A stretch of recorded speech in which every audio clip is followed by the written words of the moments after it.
Sometimes we lose, sometimes we win, 'cause we're only human. The ghost of our past is chasing, trying to stop us. The sound of our souls connected, it's nothing but wonder. So don't give up tonight, just keep living your life, afraid of being alone.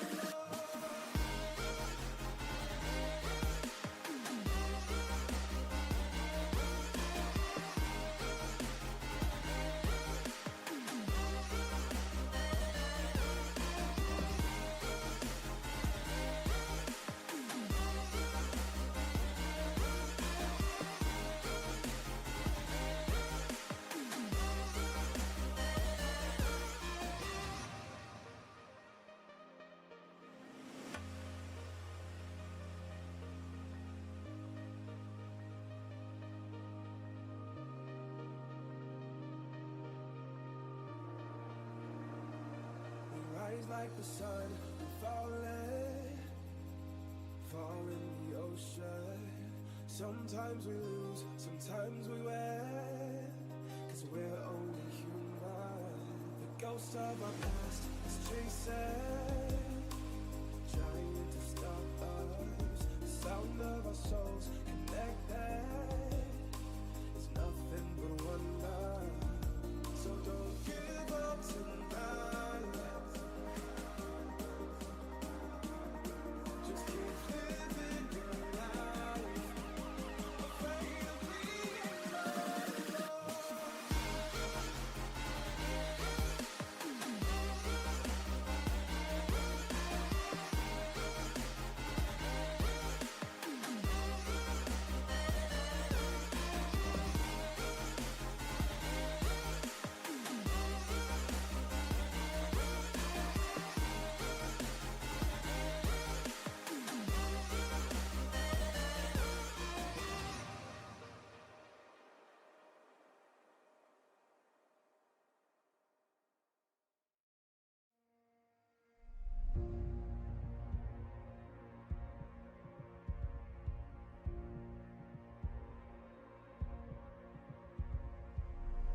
Tell me, where do I go?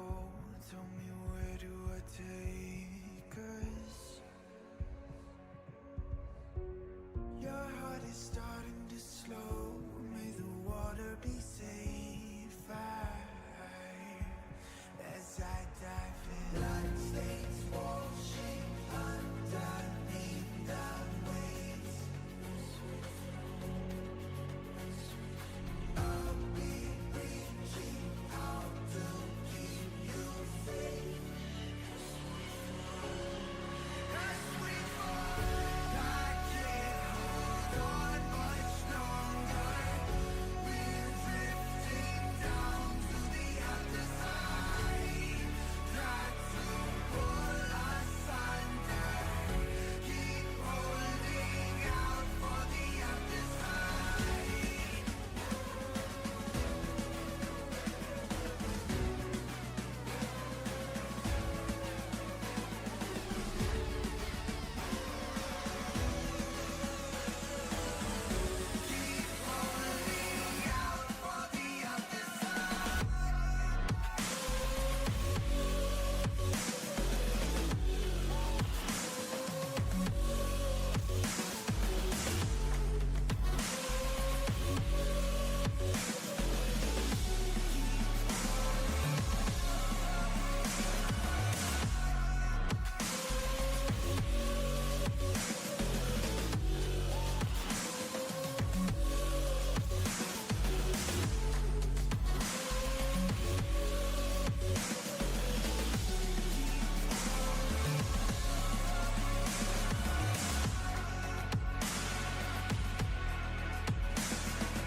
Good evening, SRA Nation. We're excited to get this season off with a bang. I think they're all taking tires. And on top of that, it's going to be saucier. It's going to be an all-out shootout to the end.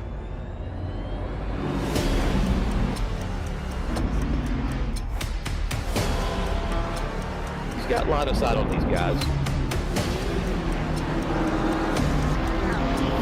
I commend you for the bravery getting this close to the diffuser.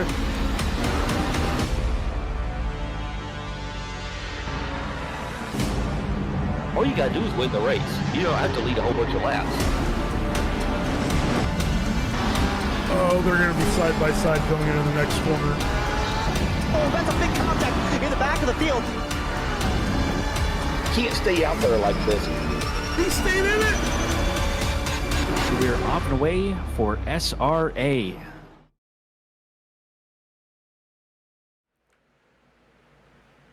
Welcome back, everybody, to the Sim Racing Alliance Twitch channel here on a Wednesday evening. And today, from the Nordschleife, all the way in Germany, this will be the first time we see this in the team series here at Sim Racing Alliance. And well, after a heck of a race yesterday for Division 1 that I got to catch up, and I'm sure the other two divisions being just as good today, we are at Division 2, and we're going to be here up looking at live pictures of Nordschleife for qualifying here starting just momentarily. Here's a quick look at our title sponsors from SRA. First, though, we really want to make sure we give a big shout out to these guys. They are the ones who help put all of this together, make all of this happen. All the admins here, all these guys that come in and support are fantastic members here of the SRA community, and you can come join us too. Come on to SRA GG. You can come onto the Discord, pop in, do some racing with us. Only a couple more races left in this season. There'll be another one starting up. They've got multi-class mayhem, weekly endurance races, whatever else you could want here at SRA, and it will be one hell of a race. We hope you'll come join us for the next one. But for now, let's get out to live pictures as we are going to start qualifying here very momentarily. These guys queuing up at the end of the pit lane. While we take a look at them getting ready to be released out of the pit lane, my name is Mike Jones, joining you here in the booth here for the Division 2 race number 6, and with me, Sam Raworth. And Sam, you have commentated most of this Division 2 season. It has been one exciting season. I was here for Imola. It was a fantastic race. Jared Troxclair really brought it home, and so far he's doing very, very good in the championship for himself. You've been here for the rest of the races, though, and I really want to know what you think is going to happen here today after watching now, well, you missed a couple races, but watching the rest of the season. What are you expecting out of these drivers today? So what tends to happen in this group is that, one or two drivers will sort of separate right at the front of the pack and get away and pretty much sometimes check out for a while. And then it sort of becomes just waiting till the pit stop strategies, whereas everyone sort of bunches up into groups. So you might have P3 through P10 or something that are sort of having these battles throughout the race, and occasionally one or two will peel off into the pits. And the same thing goes for sort of the back half of the group too. We'll have some battles. Usually there's a separation between the two because, of course, there's some sort of first lap drama, and then that maybe creates some separation, or one driver is just defending for their life the whole time, which, as we know, always slows down some cars. So that's usually what I expect is, one or two at the front to sort of get away and basically be hot lapping. A couple of after them will be sort of battling for the last step of the podium. And then the rest of it is, like I said, sort of pit stop strategies. Yeah, pit stop strategy here at the Nordschleife, of course, being very different than most other places, because here at the Nordschleife, well, pit lane is about as long as, about a fifth of a lap or so, if I'm not mistaken, Sam? And that doesn't add up to as much for the rest of the race, assuming that you run a clean race. However, it can still really matter. This is a track where you will be driving the track during this race, not as much driving the drivers on the track, and that is going to make for a very interesting race because these guys are pro drivers. This is Division 2 of 6, right? That means that these guys are quick. We know that all these drivers are very, very capable of taming the Nordschleife, and they're really going to have to show that here today to keep up the championship, because as we'll look at the championship points later, it is getting very, very close in both Pro, Silver, and the Team Championship here, as we have now, including this one, 3 races left on the calendar. Who do you think you are keeping an eye on here today in terms of the championship? Like, who is the person that has to have a good play today, or they won't make it? Good question. Like Putting you on the spot a little I think bit. I've seen a lot of different leads, in each race, and I just think that even if it's if it's close, it's just kind of been too hard to predict because someone new has come to sort of take the lead and run away with the race, and then the points just shuffle all over again. So certainly, I mean, there's some of the people that are at the front of gold, which is who you sort of expect to do the best, you know, Fire Queso, Damiani. I would say, who's the other one there? In terms of gold drivers, you have Ivan McCrow. You've got Josh Dominani, who's done very well. Matt Anastasia, who's done very well with the Ferraris. I remember back at Imola in round 2, which is the one that I was here for. The Ferraris had kind of dominated the Mustangs at Barcelona for round 1, and then the Mustangs brought it back for Imola. They really locked out that front row of qualifying.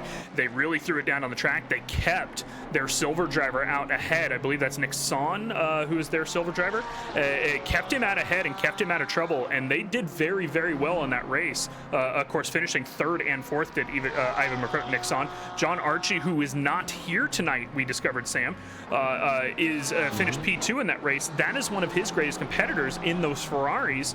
And then, of course, Jared Troxclair, who has now won, by the way, 2 races of the 5. He has done a fantastic job through the first part of this season. And at Imola especially, I was very impressed. He really had the absolute domination over the strategy, and that really put him ahead, and he's the one that's out ahead at the moment. I think has the most to lose.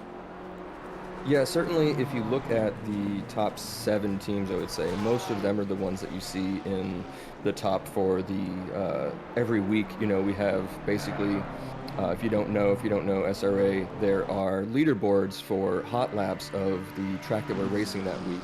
And so you can see who's really put in the time to practice, who sort of knows the track really well, and if someone's even been on that list or not. So a lot of the names that are in the top sort of 7 teams I'm looking at right now are the ones we always see in the top of that leaderboard.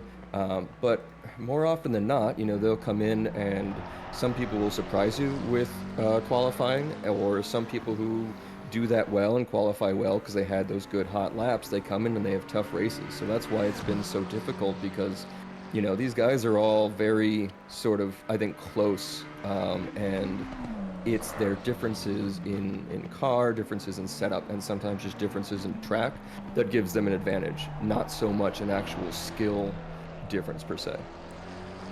And that is really a big thing here at Nords as well, right? Because honestly, luck can have a little bit to do with it. This is not a super new track to ACC, and perhaps not a super new track to some of these drivers, or is a super new track to some of these drivers as well, right?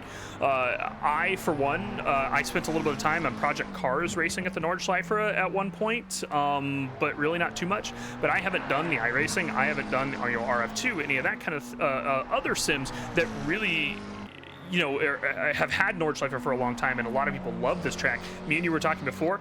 I like this track. I think that it is fun to drive on. I'm not a big fan of racing it, but some of these guys, this is their true love. It really is. Nordschleife is that, and I think that dedication to the track itself is what's going to matter. I think you're right. Yeah, also, I mean, this track is the newest of, you know, this version in any sim racing. So, of course, it has the most accurate layout. You know, we've seen people who are you know, YouTubers who drive this every day, and race car drivers and all that stuff have given their input to make this as accurate as possible. And when you have some people who, and not even just some people, there's a lot of drivers that have a story of driving Nordschleife in every single sim since like 1990, right? And they've got 10,000 laps. They know every turn by every name and everything. And this is still difficult. It's got, you know, just a more bumpy feeling. ACC certainly puts more of a strain on, you know, tire pressures and everything. So yeah, this is even difficult for those who have all of that experience. And I mean, that's why I backed out yesterday and didn't race, because I do not. I raced here in a GT2 race with another community right when I started coming back to race again, and it was chaos. That is an apt description, I think. I definitely, there was a couple spots in this track. I did enough laps that I felt reasonably comfortable. There was a couple spots in this track that I just couldn't get the consistency on, and I did. I smashed the wall. I limped around the track about halfway through my 3rd lap. And just had to bring it back to the pits. And I'll be honest, I did end up having to drop out of this championship this season. I'm hoping to be able to make it because I'm moving soon. And it's just been very busy. I haven't had time to do much.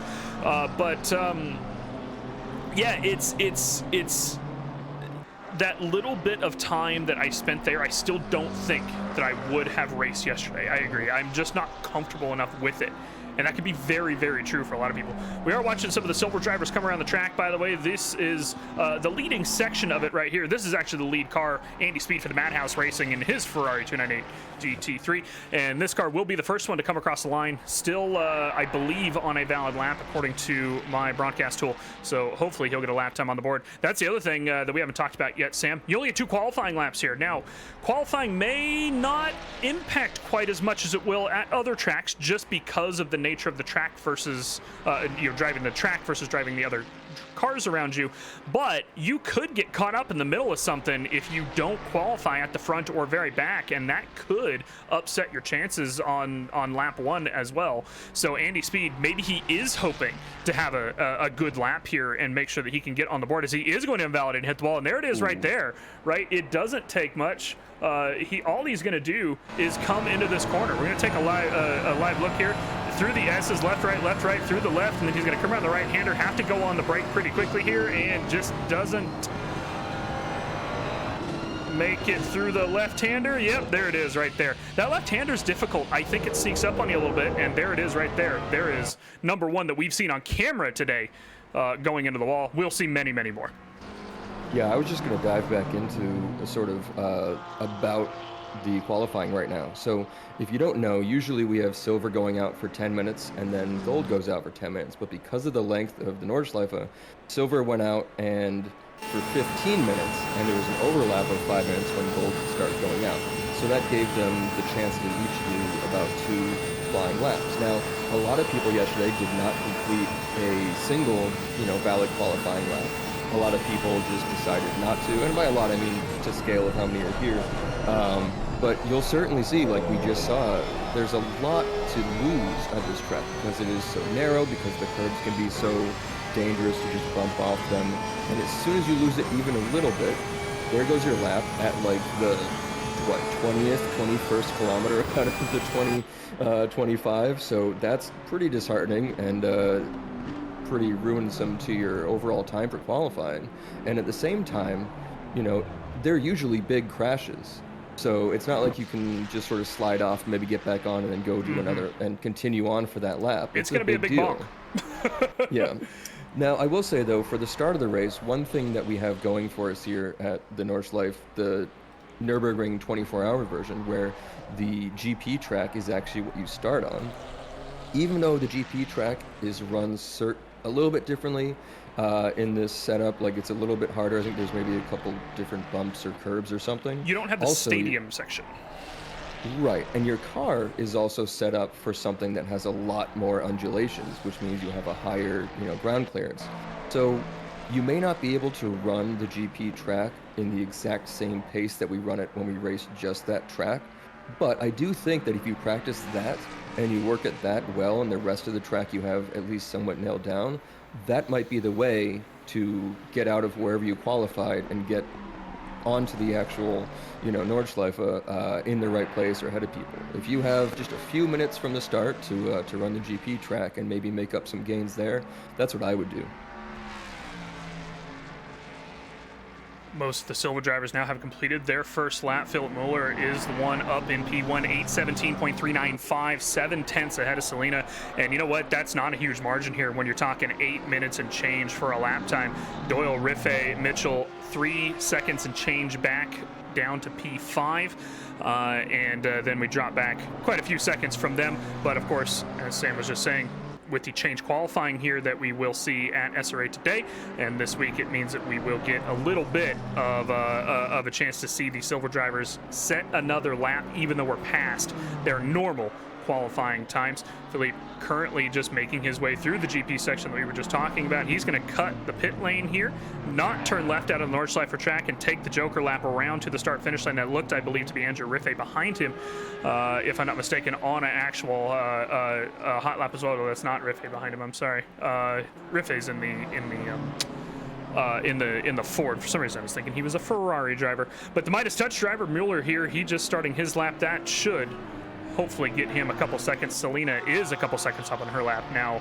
down through, I don't know what sectors you call this here on the Nordschleife. I'd rough this at about roughly sector 2 of 3 if we're splitting into the 3s, Sam, but don't expect the corner names from me today. I have a track map, I promise. I'll try to decipher it. Yeah, I believe technically that's like sector 5 or something.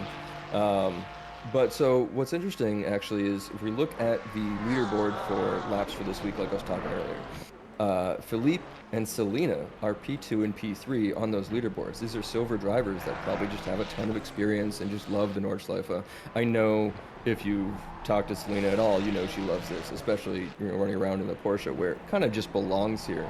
And then Fire Queso in gold has the top time of 8 minutes 11 seconds.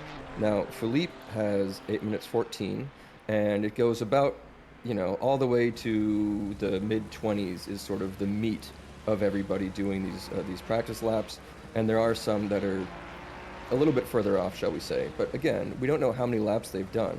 And something that is even a little bit more interesting is that there seems to be only 24 entries for this week's hot laps, which means that we've got at least, was it 26 people driving right now, or is that more if you scroll down? 26, yeah. There's at least 2 that haven't set a lap at all during the hot lap sessions.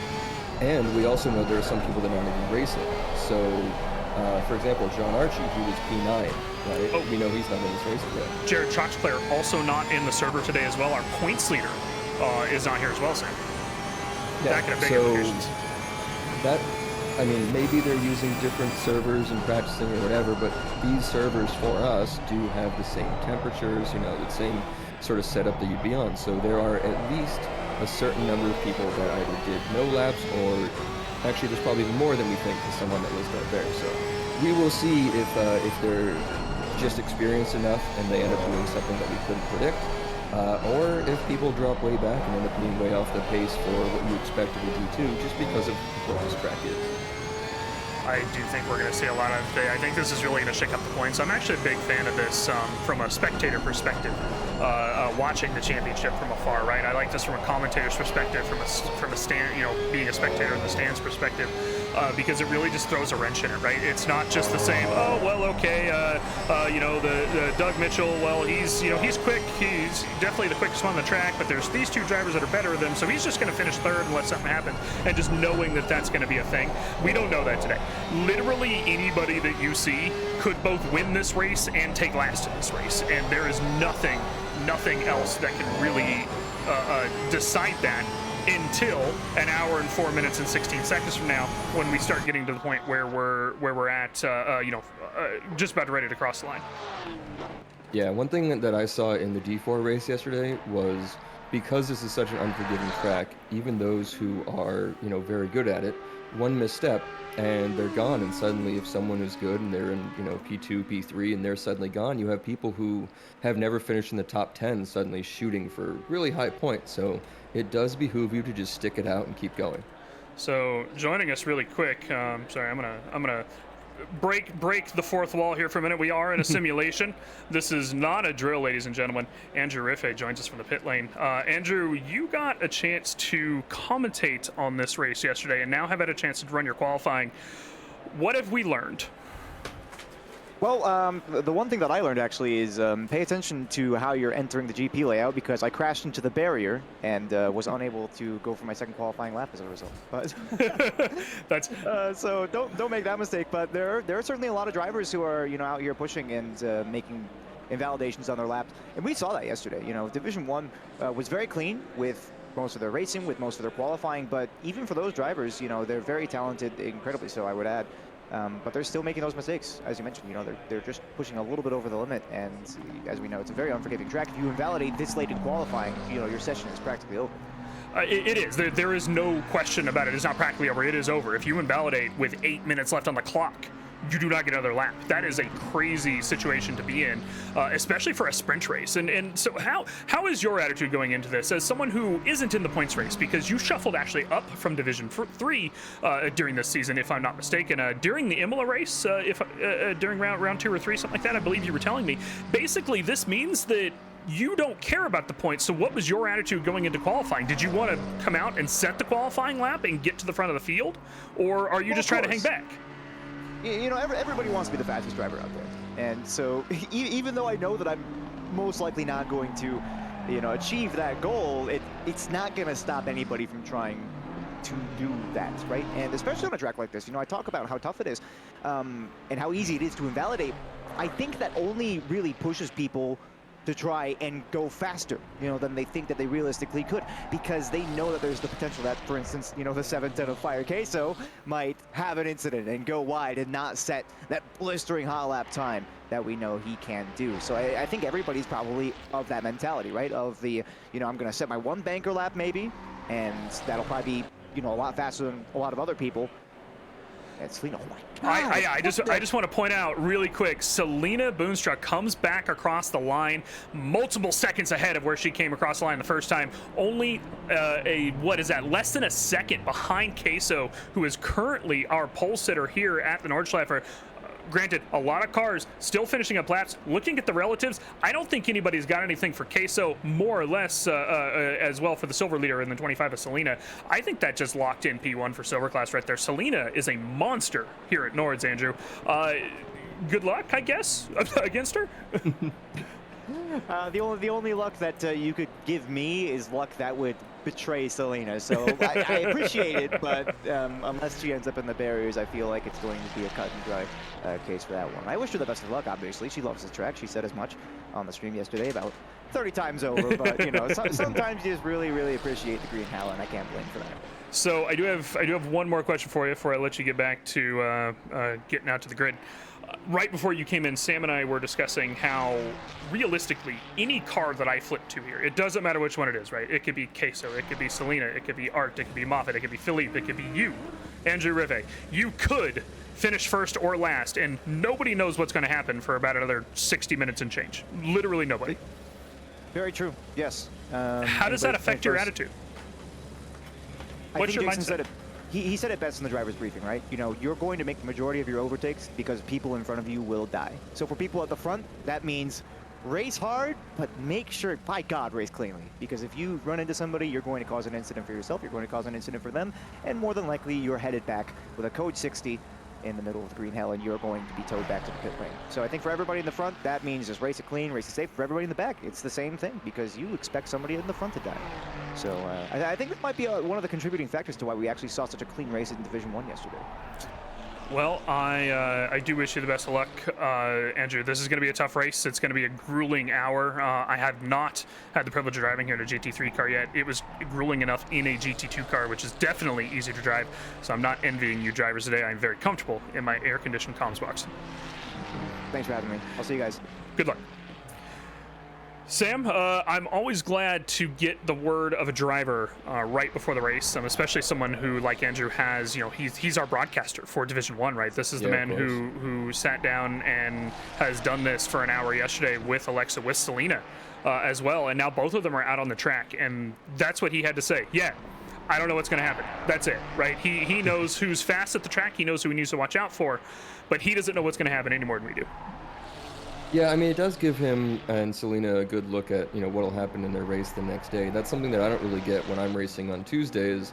I can't really watch and see where some of the hot spots are in the race, because even though you can kind of know it overall, the way that the track is raced in general in real life and other sims, it doesn't really hold up 100%. Things are always different depending on who you're racing with. So yeah, it's D1 versus D2, but I think he and Selena got a good look at maybe where some things might have gone wrong. But also, it's such a big track. I really think the slogan for this race is just hold your brakes. Hold your breath as well. That's pretty much what I feel like I'm doing throughout this qualifying. Watching Queso wrangle his Ferrari around this track. I think I would not be mistaken. If I ticked over to this guy, he would be running TC0 through some of this, because some of these guys do. Notably, Sam, I don't know if you've paid attention to your timing board. This man is 1.5 seconds up on his lap again. He's coming out to the straight here. This is, unless he absolutely bottles this last little corner section coming on back onto the GP straight, this means that he is on track for almost a 12 before the end of this qualifying session. He is not done. He's throwing the gauntlet down in front of everybody. And if he gets a 12, he's washed. He did an 11.5 in practice. Oof. All right, you heard it here, ladies and gentlemen. Sam Raworth. Fire Queso is washed if he doesn't at least run a 12 here. And he is going to come up to the line here pretty quickly. Here is, he's going to start slowing down, give a dab of the brake just as he comes past the right-hander. And down into third, down into second, and around the right-hander, around the left-hander. Hard on the throttle. Get as close to the wall as you can, then get as close as dirt as you can. Come across the line in the GP circuit, right outside the pit lane. Can see him going past Collins' box window. There it is. It's a 13.160. Fire Queso for Champion Motorsports S11 710 Ferrari is washed. You heard it here. Yeah, and so Queso was P1 for the week, and Philippe was 2, Selena 3. So not exactly the same 1, 2, 3, but very close. And that's. Oh wait, Moffitt has just jumped to P2. Wow. Pipping Selena by almost half a second. Let's catch the end of his lap here, shall we? I would love to watch him come through this final section corner, see how he handles it in comparison to Queso. Yeah, see, he's really riding his brake a lot less through there, I think, than Queso was. He's got a little bit more traction. I think he's maybe a tick up on the TC, or he's just got a much safer setup that he's running here for qualifying. But that's a 15.37, like Sam says. Not a bad little lap for him. Only a couple cars left out on the track, as it has not stopped the replay yet on my end. My apologies. But Matt Anastasi has stopped on the track. He'll go ahead and retire his car in P17. Cody Platt, Matthew Higgs, and Felipe Ernesto Vicini, our last 3 cars coming into the final section right now. We're going to see what kind of lap they can put down. They have not put any laps on. Cody Platt's going to come across first in his Mustang. Number 30 car for Sim Racing Alliance. That's going to be 24 seconds off of pace. Just not quite enough to get up to the front of the field. And there were the last 2 cars. Here's Felipe Vicini coming out through the last carousel here, I believe. That is here briefly. And then, of course, Matthew Higgs just ahead of him out on the track for the Madhouse Racing Team. Now, the Madhouse Racing Team has had a reasonable little season for themselves up in P1. Ivan McCroat and Nick Son, those are 2 teams in the same championship. Sam, I apologize. This is Madhouse Racing Jaws, which is in P7. Madhouse Racing, their teammates, their sister team, are in P1 with Ivan McCroat and Nick Son. Madhouse is doing good. P1 and P7. I'd take that. Yeah, I mean, the Mustang, I think, had some bit of a boost this year, and maybe a race or 2, as we know. But no, certainly it takes a lot of skill to be there. But here's the Oh, that's tough. That's a tough part of the track right there. You're just gonna watch him have to wallow in that one a bit. Yeah. I was gonna say it benefits you so much to go as hard as you can through here, but it is a hair's breadth away from that. Unfortunate for them. Well, getting out to the grid here with the cars, everybody taking their last couple minutes to do just little setup adjustments, finish up the tire pressures before they take off for their formation lap. Fire Queso is going to be on pole for this for the start of this race. Selena P3 pole for silver in the 25 Porsche, and she's going to be looking at trying to jump ahead of her rivals in the silver class quite quickly. She's shown a lot of pace, consistency, I think, importantly, not just pace. And I'm really happy that she's up there in P1 for the start of Nordschleife. Once again, everybody, my name is Mike Jones. Joining with me, Sam Raworth, Alexa Marshall, not here. I believe they had a little too much Nords last night and probably fell asleep and decided that they we're going to end up missing the stream instead. Maybe they'll wake up and jump in a little later, but we'll be joining you for the next 55 minutes of racing. Notably, this is 55 minutes, not 60 minutes, so that the laps don't get a +1. That's the math the admins have done. This way we have, I believe it is 8 laps. For the racers, it's 7, Sam, no matter what, and making sure that everybody doesn't have to do that extra lap and calculate that into fuel, because that's a big fuel difference. Yeah, that would have been interesting if they had maybe changed the rules for this season just for one race and gave you a fuel update and did the whole hour. But interesting isn't always actually good racing. So I'm glad they set it up like this. And certainly you could see last night in some of the races, everyone struggling just a little bit to cross the finish line and just kind of push their cars across the line, I would say, rather than drive. So yeah, making them do another lap would be even just tougher. 170 turns, 25.3 kilometers, 15.724 miles. I'm just reading the numbers off the screen to you. That is the Nordschleife here in Nuremberg, Germany. 170 turns on this track. We're about to do 7 to 8 laps of it. But first, let's take a quick look at the overall standings here for the championship. So far, we're going to take a quick look. This is the driver standings. Jared Troxler, not here tonight, is racing in P1, 34 points ahead of Nick Son for the Madhouse Racing. Those Mustangs, him and Vishini, have been very, very quick. Of course, Nick Son's teammate back in P7, Ivan McCroat. That's their gold tier driver as well. Now, Matt Anastasi and John Archie, the GRR Kit Kat cartel. Of course, we know John Archie is not here, but they are 4th and 5th on the overall standings. Looking at the second page of the standings here really quick. Selena back in P28. She's going to be hoping to make up quite a bit of that tonight. And of course, we just spoke to Andrew Riffe, who did get a bit of a points reset, but he'll be looking to gain some points today. Madhouse Racing up in P1. Ivan McCroat, Nick Son, Neon Blade Runners, Brian Anderson, Jared Troxler. Of course, multiple of these drivers not here tonight. Going to definitely affect the remaining of the points, but you know what? It's going to come out one way or another. There's that drop round in place as well. You got to keep that in mind for the final point standings. And Sam, as they approach the line here, I would normally put you a little bit on the spot and say, hey man, who do you think is going to win? I'm going to be honest, I don't think anybody else can make a prediction, but you know what? I would really like to see Selena do very well in this race. She loves this track, and I'm very happy she's starting from P3. Yeah, I wish her the best of luck, of course. I would say I'm going to go for Fire Queso, though. If he gets out in front and can get away clean, that is, you know, something that happens a lot in G2. Fire Queso going to go ahead and lead them up to the line as I get one more drink of water before we go green racing here at the Nordschleife. We're watching Joel Moffitt there on the right side of the track.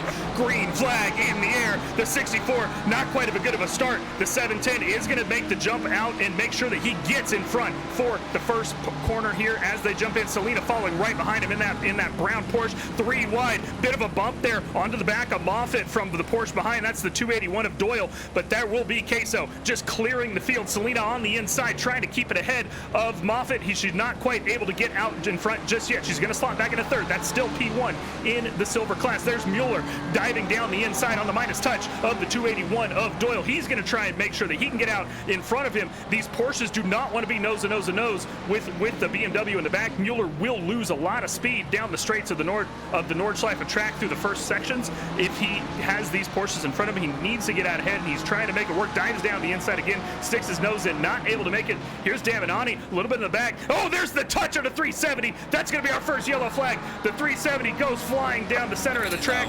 We're going to have to catch a replay of that here in a second. Looks like they've more or less caught up through the rest of it. Not too much carnage there. That 370 going to drop all the way to the back of the field. They're going to have a rough start, but you know what, Sam? I don't think it's too much damage. That's Andrew Riffe getting all out of shape, coming out onto the back straight of the Nordschleife GP here, or the Nürburgring GP circuit here, as they're coming into Sector 3 and then out into the Nordschleife for the first time. Jess Osborne, our broadcasting director here, holding P13 so far. Didn't talk about him. He's doing a great job in the qualifying as well to keep himself in the mid-pack, keeping himself steady.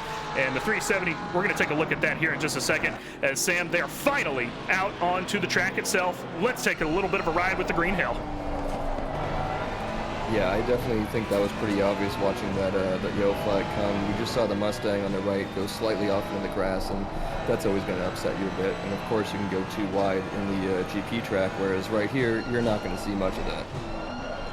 No, definitely not. It looks like more or less all behind Queso here. This is single file racing all the way down. Let's take a walk back, shall we? We've got Queso, we've got Moffitt, we've got Selena, we've got Philippe, we've got Art, we've got Doyle, we've got Daminani, and on back, these guys single file all the way down. The gaps, though, they are staying close. All of these cars still nose to tail for the moment. They're just going to be waiting for those mistakes to happen ahead. We've talked about it like 10 times so far. We're going to keep talking about it because it's going to be the story of the race. It's going to be the big story. It's going to be if someone makes a mistake, if someone crashes into the wall, what happens? Do they take somebody with them? Do they have to return to the pit lane? Do they have a 10-minute limp back to the pit lane, hope that they can repair the damage? Luckily, we do have the pit window open, and that requires required tire stop. That's a 30-second pit stop required, so if you can get yourself to the pit lane, it may not take as much time to make your mandatory pit stop and do the repairs. That's a great chance if you can make it back, though, because this could be such a long drive home.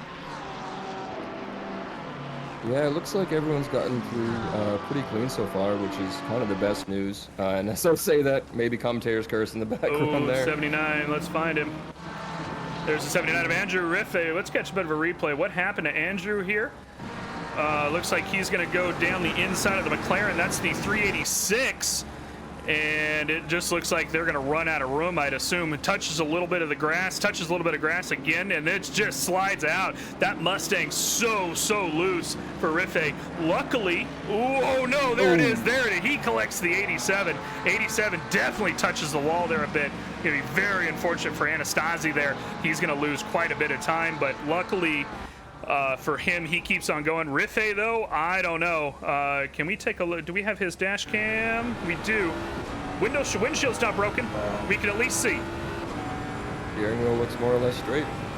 All right, well, Andrew Riffey back out on the track. We'll catch up with him later, see if he makes it through. Oh, there's a big hop of the curb. There's Muller jumping over the curb. Daminani's going to go ahead and try and capitalize on that. Stays on the left side through this sector of turns here. Right behind them, that's Anderson and Barty as well, fighting side by side. So this is now turning into a little bit of, you know what? I might be faster than you. I'm going to get on the side of you and make you race me. They start a single file at first, but this is the start to the attack. Yeah, and I mean, a lot of what we're looking at is very high speed and also very downhill. So when you saw, Riffey sort of go off slightly and then basically hit the wall and slide, that's why he didn't stop. He just kept going down, hits the grass, and everything's going downhill and fast. That's why he slid across and hit, the other car there. Speaking of a little slide, so that's why Doug Mitchell coming through the corner yeah, here he goes, and he's just drifting right around the corner. Great catch by Doug. You just got to throw on some opposite lock there and get some style points. Carry on. Oh, I mean, it's just, this is, you're looking at him, downhill, downhill, downhill. So they got to really look out for that, is when you do have an issue, like I said, hold your brakes, and I'm sure he was, but everyone around you, you also have to just look out and try to anticipate. And when you have people going too wide, as we just saw, a few seconds ago, two different sets of cars going too wide, that is really setting yourself up for the risk here. Yeah, even jumping back a little bit further down the field. Here's P16. This is P17. He has actually lost a position recently to Riviera. That's still happening all the way back here. So there's a couple cars, obviously. Riffey, unfortunately, had to fall back a little bit. He's trying to play a little bit of a catch-up with the clean air in the back with his damaged car. But all these other guys, look at this. Look at this shot. 1, 2, 3, 4, 5, 6, 7, 8, 9. I counted 11 cars before that shot left. And this is almost one lap done here at the Nordschleife. These guys still racing nose to tail, nose to tail. Selena Boonstra, by the way, I've just still up into P3. She's got a little bit of a gap behind her back to Doyle now as well. She's doing very, very well. But let's talk about the man of the moment. Fire Queso, almost one lap down, 2 seconds up. This man is quick. I don't know, man. He's got a lot of time on this track. I don't think they're going to be able to wait for him to make a mistake, because I don't think there's much of a hope that he will. I'm sorry, Queso, ahead of time. Yeah, I mean, I think that's sort of what I was saying, is you get out front here, and in any track, it behooves you to sort of just be running hot laps like you are, but certainly at this track too, because, I mean, there's not a great way to practice wheel to wheel on this track in almost any scenario, unless you have a lot of races here before. So this is what happens. Someone gets out front, and then the next two sort of have a good battle. Maybe someone makes it past them, and they can go attack to the front, but really it becomes a podium battle with just sort of those three. It's been pretty consistent in G2 this year to sort of have this setup. And then from P4 back, usually they're all within a second for a while, and that's when you see those 8-9 cars all on the same screen, Yeah, great racing here from Joel Moffitt and Selena Boonstra, just nose to tail all the way through here. Selena looks like she might be quicker, but Joel, not a slouch himself, and he's able to just keep it ahead. Let's see what happens down the straight here, though. Here's going to be the first run for these guys down this straight during the race. Roughly, we can figure out the exact measurements very quickly, but we believe to be roughly 2 miles. I'm sure someone in chat will know a lot more about that than I will. I'm not a huge expert on the Nordschleife. Selena gonna go ahead and go down to the right side. Ooh, she got a little loose there, maybe. Not sure quite what happened to her. Maybe lost control briefly for a second. That's gonna cost her quite a bit of time. They're gonna make their way down, but she may not be able to slot in front of Moffitt this particular run. Here's the thing, though. I don't think that this is necessarily always the best passing opportunity for this track. Because this is the Nürburgring combined layout, you have the whole GP circuit to pass on. That's a pretty big... That's pretty big if you're planning that, that's almost better what you just did, because as soon as you pop out behind a car in a slipstream, you're going to have drag just start ripping at your top speed, right? And especially the Porsche almost never has great top speed against other cars. So yeah, the chance that she was going to really get out and then get by him like that was maybe not very high. And in turns, that's when the Porsche can really sort of can fight. So hopefully we will see her, just stick right on his tail all the way through this.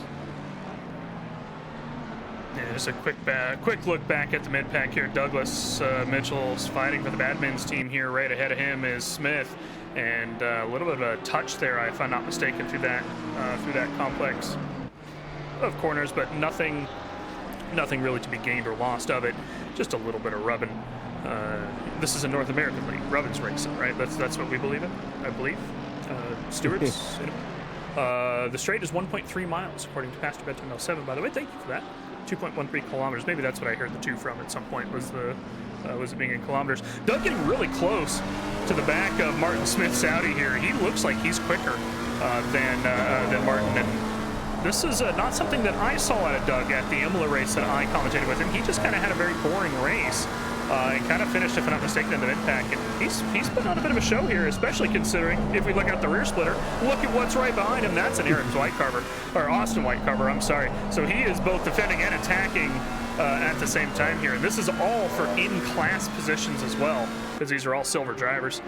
These guys just having a hell of a lot of fun during this race. And Ivan McCroat, Felipe Vicini still fighting as well in their Mustangs back in 13th and 14th. Of course, these guys fighting for a lot of top 5s during this season. Both of these guys has been within that, and now all the way back to 13th and 14th. Says, ooh, that's going to be a dangerous move there from Vicini, diving all the way through the inside, getting straight ahead of Ivan. He said, nope, I'm not having that. I'm not following you through the first part of this course, and we're going to see if he's able to pull away or not within the next couple minutes. Pretty perfect right there.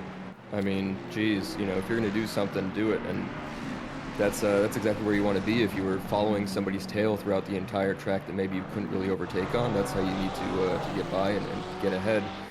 Something that was in the background a little while ago, Cody Platt dropped all the way to the back with some yellow in roughly the last few turns before the straight. So certainly, more or less, a couple people have pitted.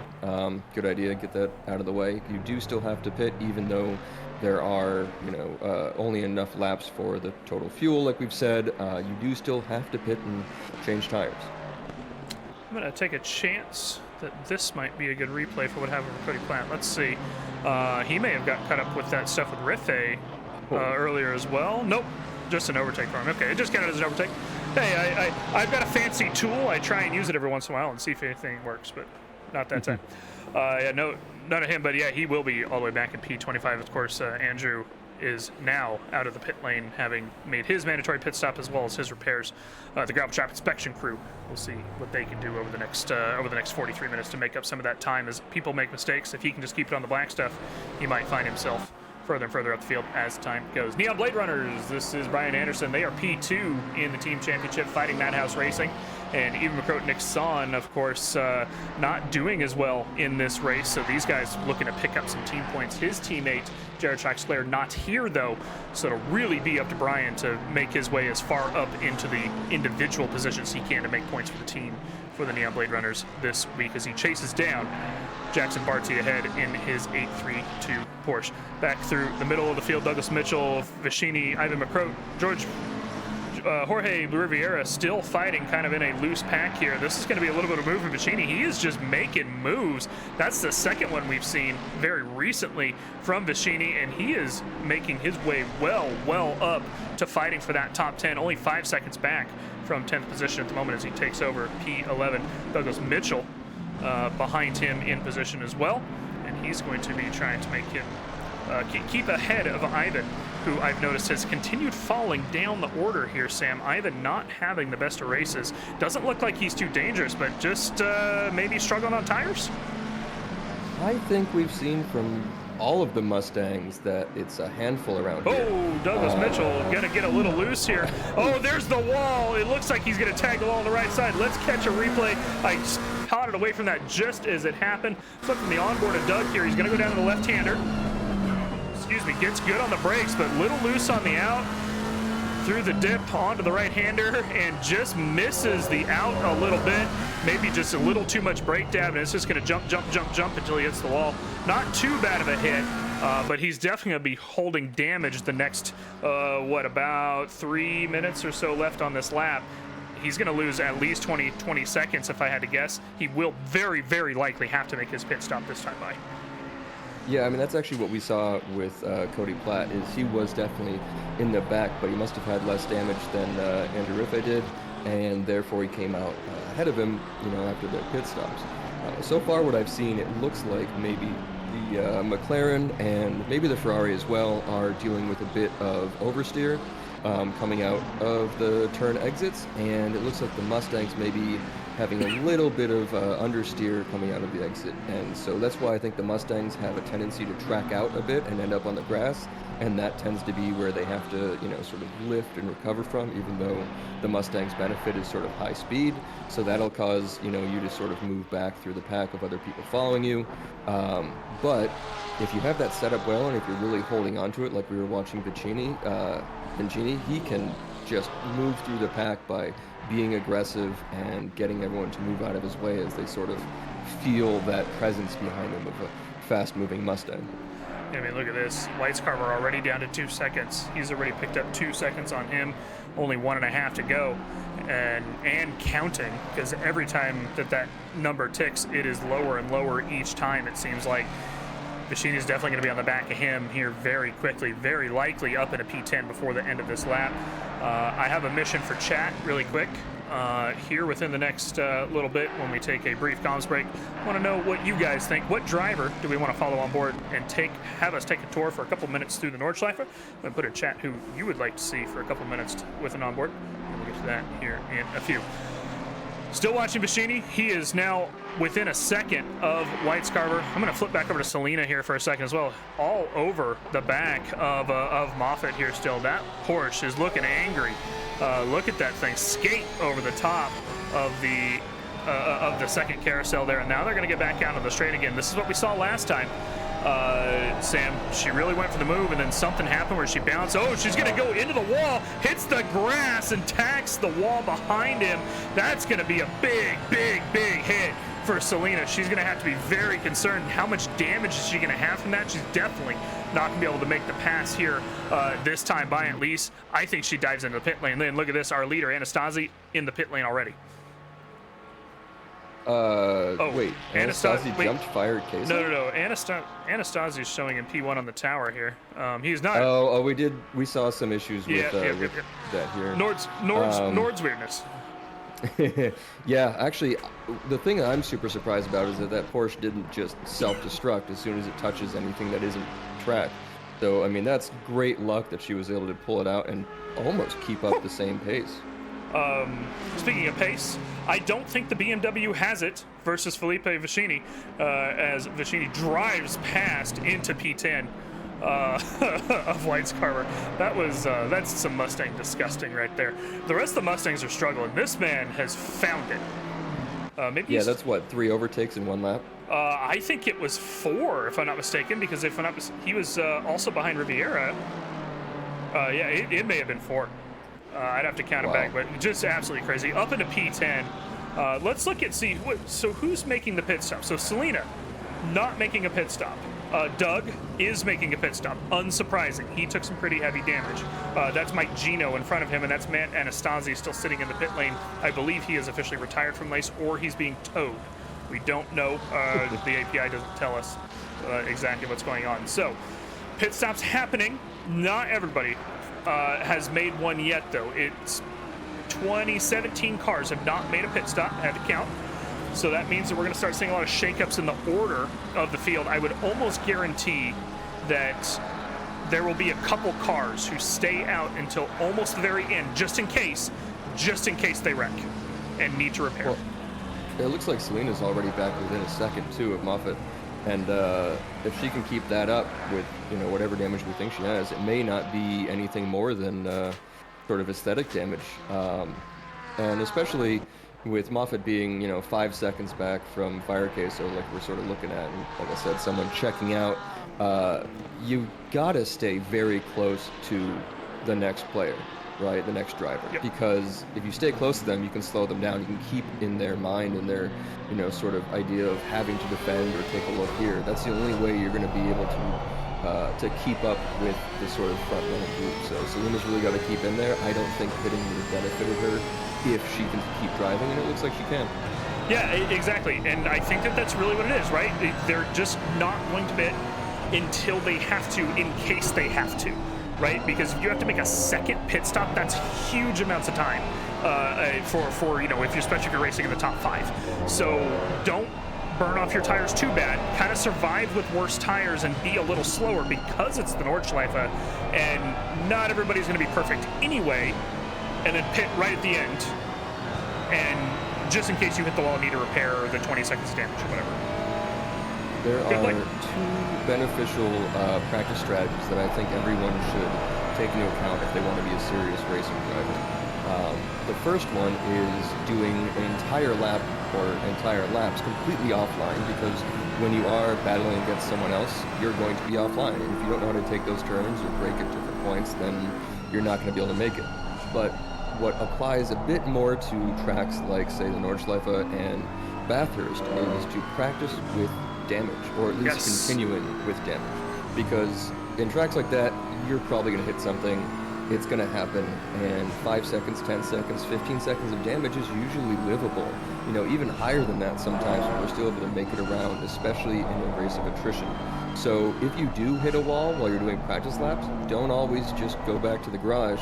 Keep going, see what it's like, and, get ready for it.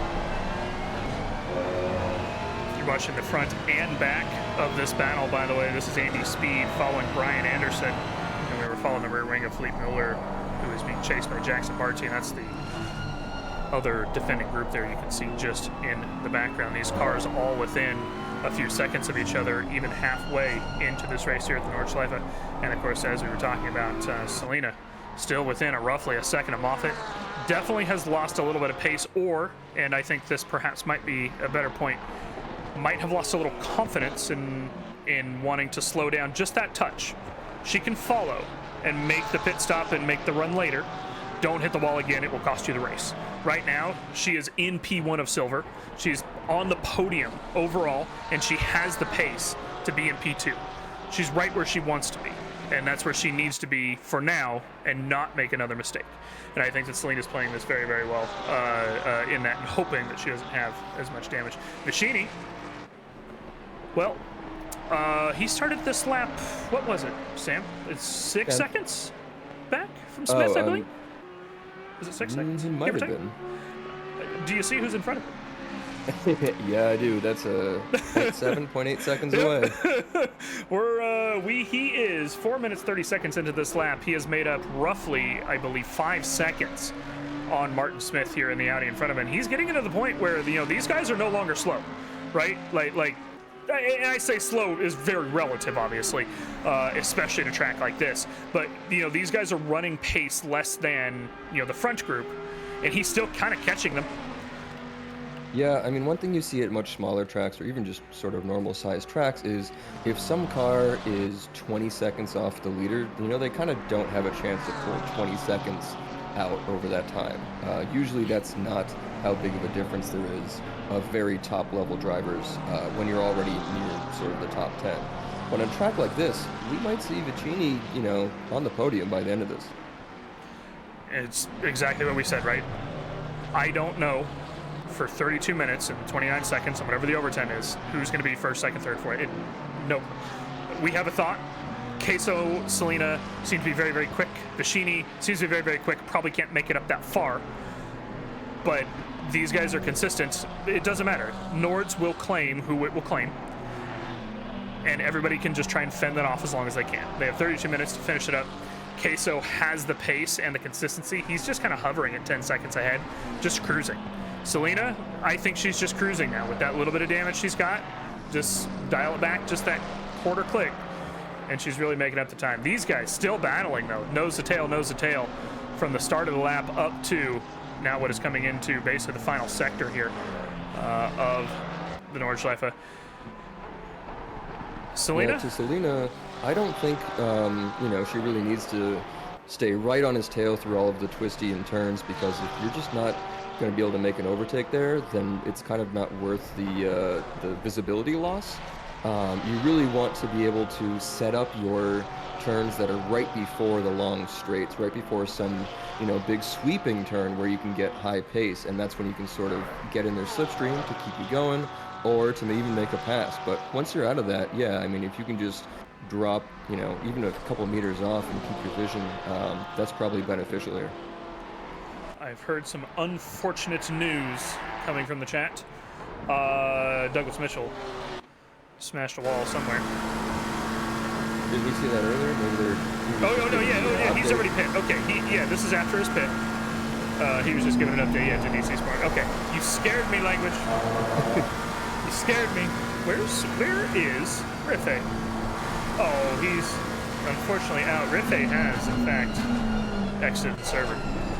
Unfortunate for him, it will be a retirement for Andrew Riffey here at the Nordschleife. But it's a dangerous track, like you said. This is not a sprint racing track. This is an endurance track, and putting it into a sprint fashion is very, very interesting. I hear a recently awoken Alexa trying to put on her microphone. Hello. Hello. Are we awake now?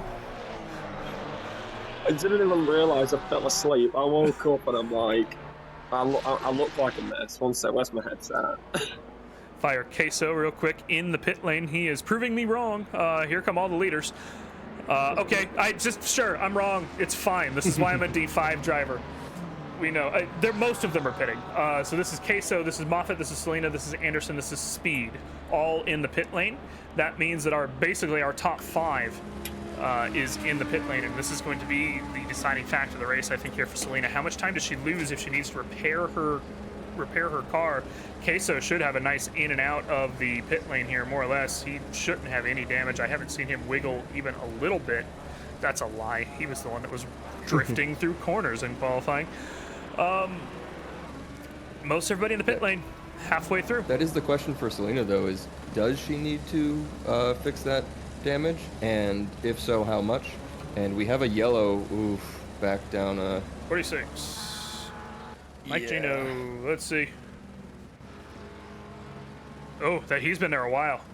This was 20 seconds back, for reference. Ooh. So he has been there for a while. He very obviously lost it, likely coming around a corner, clipped a curb somewhere, and it's just so hard to get turned around in here, especially in a car as long as a Mercedes AMG GT3 car, and eventually gets it going.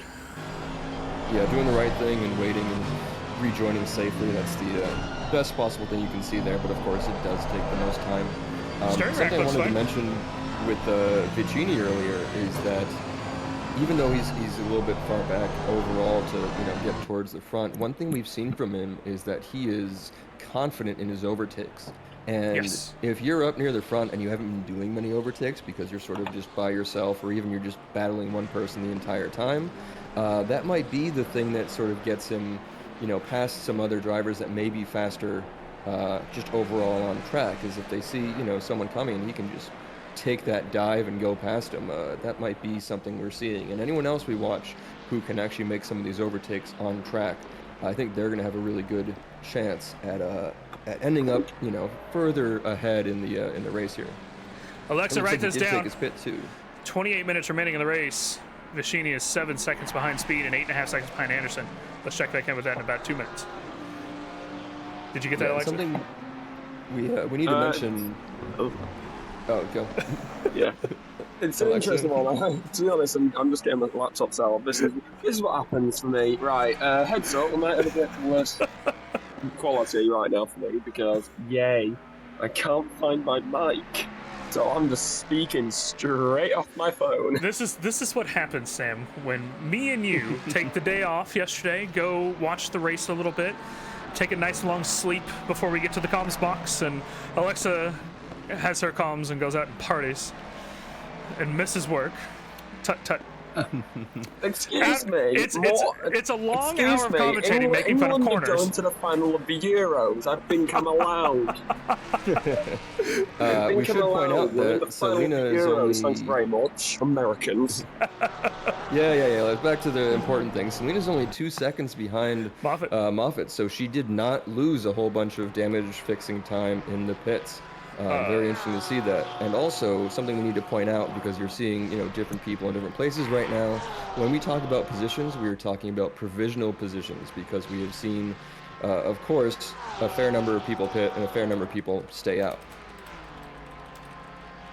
Yeah, I mean, heck, I think that's just an Nordschleife, but especially with Selena around here, I don't know if you guys heard her, she absolutely loves this circuit. And I think most people do, so even though it is provisional... Selena? Are you sure? Sorry, Selena.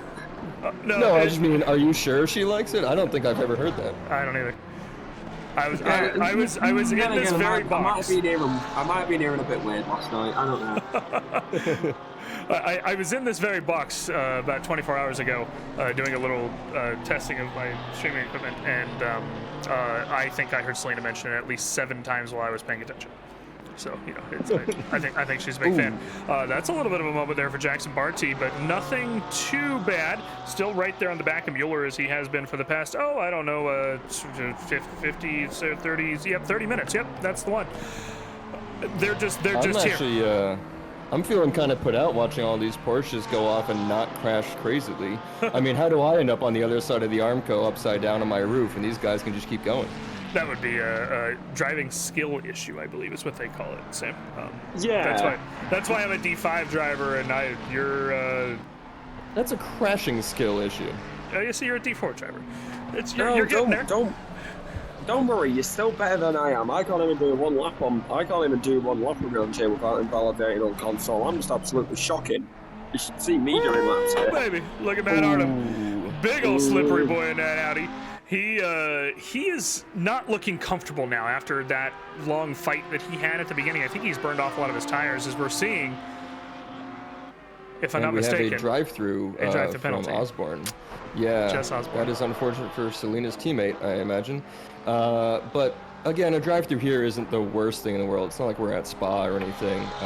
And that has to have been made from, what is that, track limit? That has to be track limits, yeah, or a minor speeding in the pit lane. Wait, did they know we were watching? They were just flashing their lights exactly. You know she's got the stream up. You know she's listening. Yeah, some people just pull them up. I mean, I don't blame them. I am one of those drivers. I pull up the streams when I'm racing. It's nice to have a little bit of a noise in the background rather than just being alone. Oh, I can't anchor it. I don't have my button set up to anchor it. I wanted it to get the drone cam and have her wave at us, but Selena is definitely hanging on to her though. She is on the back of Moffitt still. Moffitt's maybe looking a little bit quicker with the newer tires, but we know that Selena there right towards the end of that stint, she was on his back. So she'll be up there probably in about another 10 minutes or so, really fighting him after Moffitt loses that initial rubber off the new Pirellis. Probably should see the rest of the cars pitting here on this lap, I imagine, since all the leaders dived into the pit. Ending the lap here in another couple minutes. We'll see who decides to pit. Fire Queso still in what is provisional P1, current P6, as he has pretty much just dominated this race. He's still 8 seconds right ahead of Moffitt. Hasn't moved. He doesn't need to. He's 8 seconds ahead.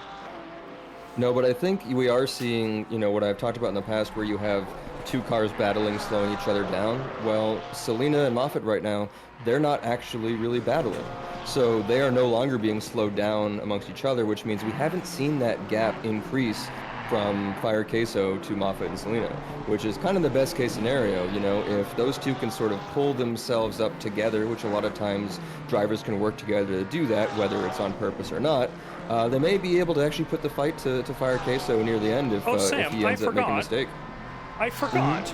I forgot. Queso's washed. I forgot. My apologies. Oh, he is, that explains definitely. it all. That explains it all. I'm sorry, Queso. You're washed. You can only keep an 8-second gap. Right. No shot. Right. One thing. First thing I heard, and I just realised I sound so croaky because I just woke up down. Yeah, ladies and gentlemen, welcome to my deeper voice and my red head.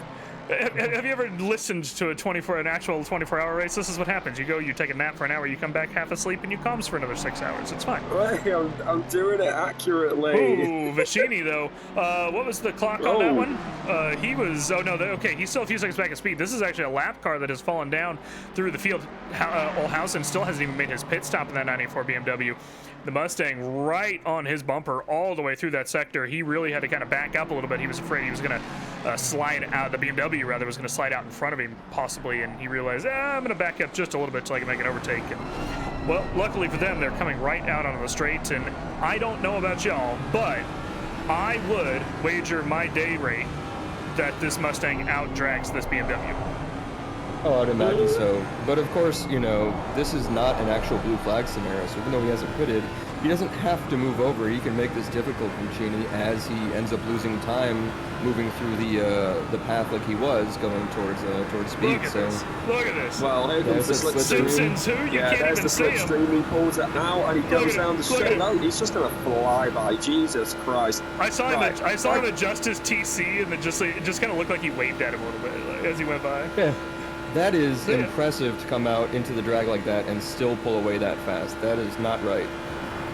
Look at how deep this corner is, by the way. That big old speed boost you get right over the front spoiler. This is such an impressive part of the circuit for how bumpy it is and how fast you can get through here. And Vicini really just does, Sam. We were talking about this earlier. The other Mustangs don't look solid. This guy doesn't look like he's having an ounce of problems with this car. It is running amazingly for him. And he's back up at a P11 with multiple cars ahead needing to pit. That's a stop-and-go 30 stop and go. for Martin Smith. That is going to be a stop-go 30. Speeding in the pit lane very, very likely for the 443. That's going to be a huge, huge hit for him.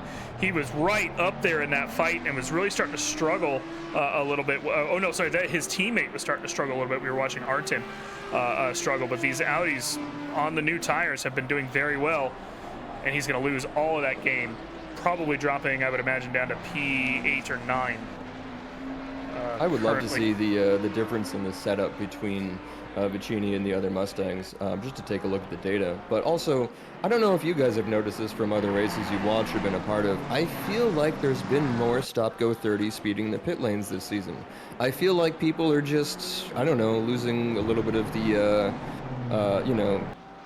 I don't know, not experience, I guess, of pitting, but maybe they're just getting too antsy and getting on it earlier. Or I wonder if an update has caused something to be slightly off with where the line is, because we have seen that sometimes. Updates making mistakes like that. As someone who's now administered races for 5 years or so, I don't so much anymore, but I have for many years, right? I really think that it is drivers not practicing it. That's what I see the most.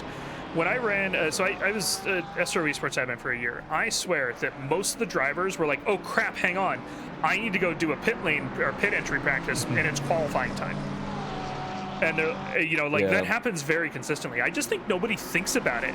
And it's something that's very, very important because you really have to know how hard you can push it. Because guys like these, right, we're looking at Daminani, Mueller, Anderson, and Barty, nose to tail still 40 minutes later in this race.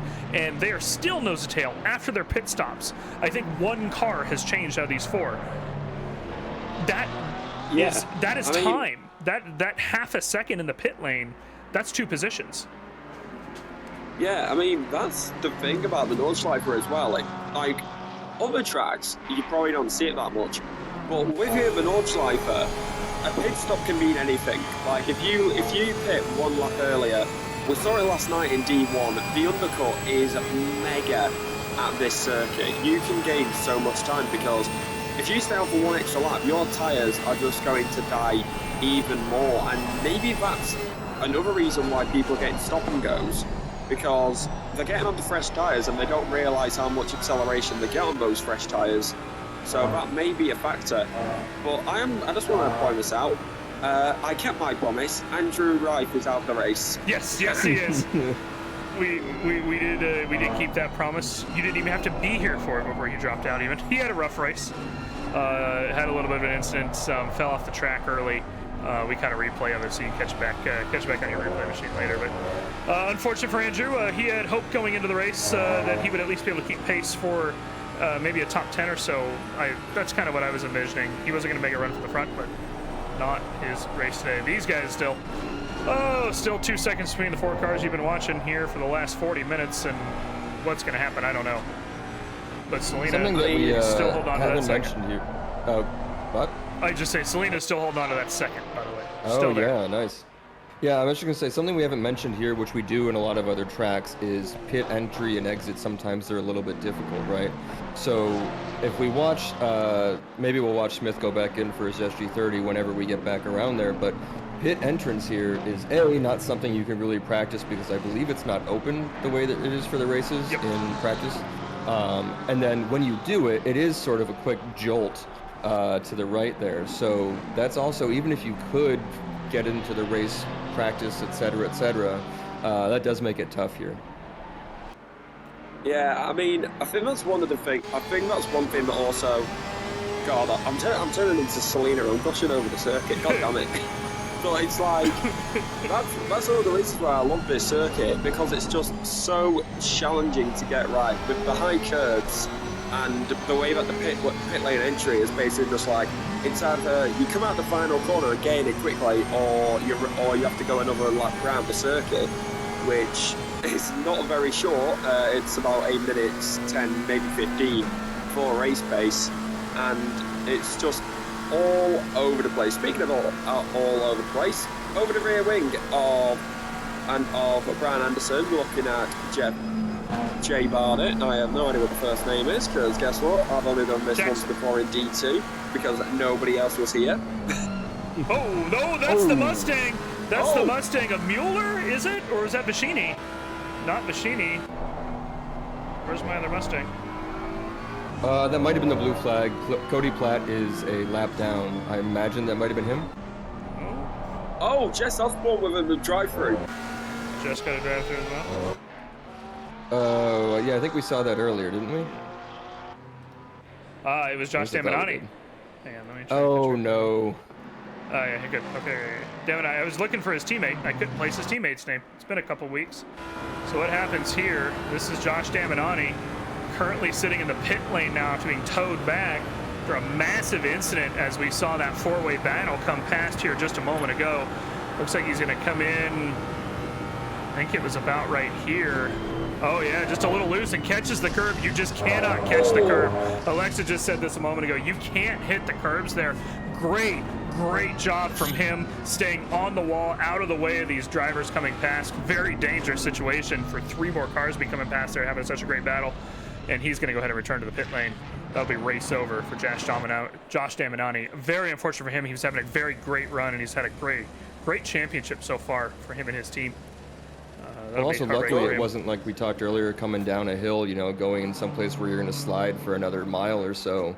That was pretty nicely able to keep it over to the side like he did. And that's sort of best case scenario for everyone around him. But unfortunate based on where he was. I was going to ask, do we think, since we haven't really seen any undercuts that seem to have worked, do we think this overcut of Art is going to place him higher than he was when he qualified, which I believe was, I want to say P5? I'd have to double check, but I do believe he may have been P5, if I'm not mistaken. So I think that he's going for the strategy that I was talking about, where he's just going to pit as late as possible in case it happens. Because this is your de facto race leader for the moment, is Fire Queso, because you can see Art just ahead of him there, only 10 seconds ahead. I don't know how far he drops back, but I don't think he's going to be within the top 5, especially with these guys still just running nose to tail very quickly down the circuit. Yeah, I mean, from what I saw last night in D1, which was one hell of a race, heck, we had 7 drivers in the last 10 minutes, all battling for a final place on the podium. But with the pit stops, I'd say that Arct, as he comes into the pit lane, is probably going to come out about maybe P7, because it depends if he's picked up any damage just going around the circuit as well. Even if it's just minor damage, as you see Lee May just moving across the circuit, allowing that other Porsche to go through. And that's just going to be a nice little overtake as Arcs is there into the pit lane here at Nürburgring Nordschleife. And it's going to be interesting to see where he comes out. I'm currently watching Vinci round the final corners, pedal to the metal, foot to the floor, trying to defend from Speed actually, who is probably going to have a run down into turn number 1. I'm trying not to be too loud because I kept my random up last night. But looks like he's going to be all right for the time. I believe he just passed Speed. I don't think Speed's got a chance. This man is flying through this field. He's now to P7, having gained 3 positions just in their past few laps. Speed, his latest victim, and Barty is going to be next on the clock. He's got 2 laps left to do it. At this rate, I'm not going to lie, I think that he has a chance to fight for the top 5 for these guys. He's very, very fast. If he catches up to the back of that train, I think he's going to be able to make moves. He's seeming very confident. I'm very excited to see where Machini fits out at the end of this. Here is Arced, by the way, off of his wing cam because I did not hit the correct button. Out to P11 after his pit stop. He has definitely fallen quite far down. That is the de facto P10, by the way, because Smith does have to take his SG30 by the end of the race, so he'll pick up at least 1 position, but that is at least 5 positions lost. Heartbreaking for him, Sam. Yeah, definitely. That's what I mean. We were talking about the undercut being so strong, and he essentially did the overcut. So that's not gonna work out there. Interesting though that we also saw that Porsche of Limay in the back with the bonnet looking not so great. That'll affect their drag as they go down here. But it looks like Selena is ahead of Moffat. Come on, Selena, you can do it. Baby, wave back into it. Sorry. Look. I cursed Andrew, I'm not cursing Selena. Everybody loves Selena. Yeah, I mean... I believe I have the replay. Let's see. Nope, it came up afterwards. It's based on the sector lines, and the sector lines are very odd within this track. Definitely done, though, by the end of the straight, so Selena finally making it happen. Very likely on the straight. She had very strong showings down the straight both times through those last couple laps before she tapped the wall and backed off a little bit before they pit, and able to get it done up into P2. That is still P1 in silver class regardless of what happens. Queso 14 seconds ahead now, though. That man is cooking. The thing that really benefits... Oh, sorry. Go, Alexa. Go. Cheers. I mean, looking at this circuit as well, one of the things I was also going to take account of is what car everybody is driving. Of course, Selena's one of those drivers who everybody knows she is very loyal to the Porsche. And the Porsche is one of the cars that I think is actually pretty strong around here, with its snappy front end allowing you to get all those rotations in at the corners where you need them. So the carousels, the make straight with the straight line speed, and especially going into the final sector with how tight and windy and those little kinks in the road, and especially YouTube as well. It's one of those cars that works well around here. But one thing we've also got to think about is the Ferraris and the Lambos in this circuit, but I actually do not know if we've got any Lamborghinis in this server. I do not believe I've seen a Lamborghini this race. I know I saw one at Imola, so they may not be here tonight.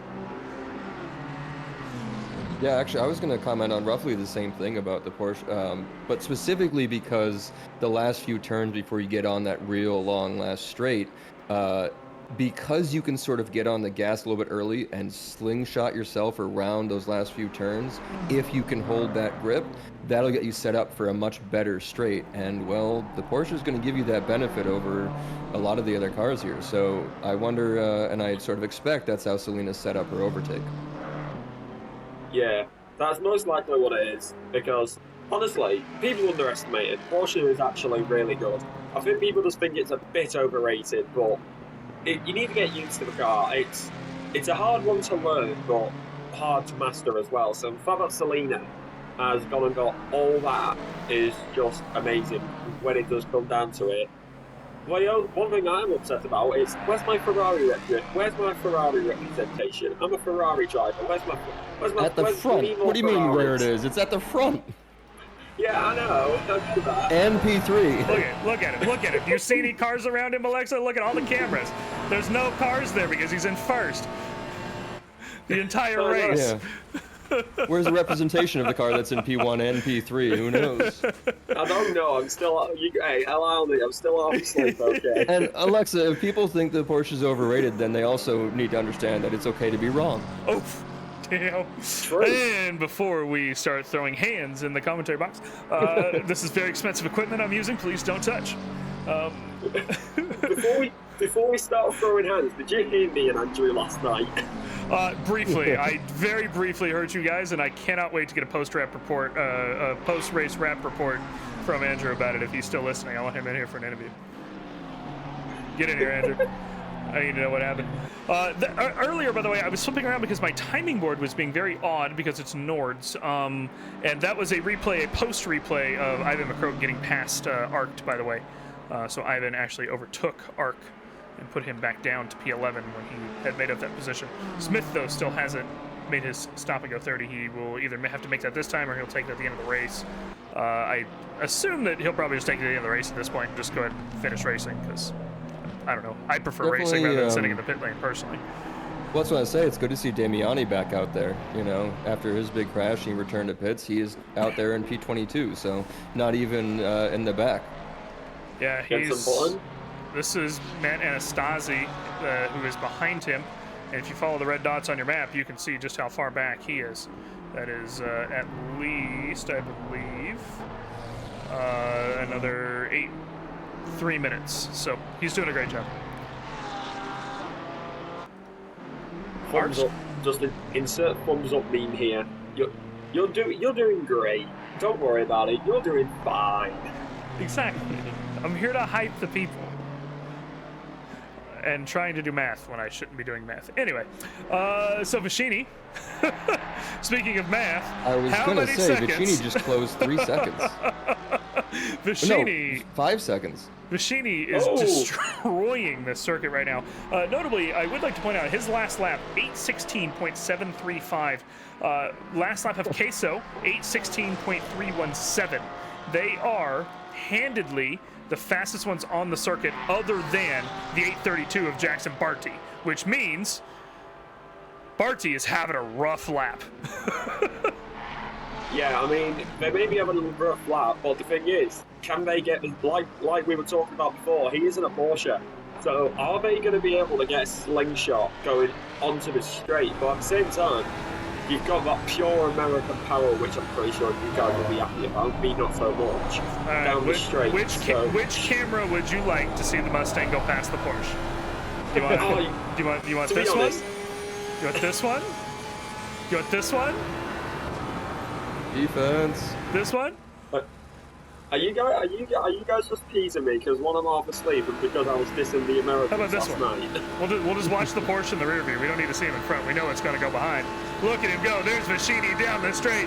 He's got nothing against this Porsche at all. The 832 going to go ahead and fall down. That'll be up into P6. Vicini is destroying this circuit right now. The Mustang, such a strong car in the hands of Felipe Vicini in the 809.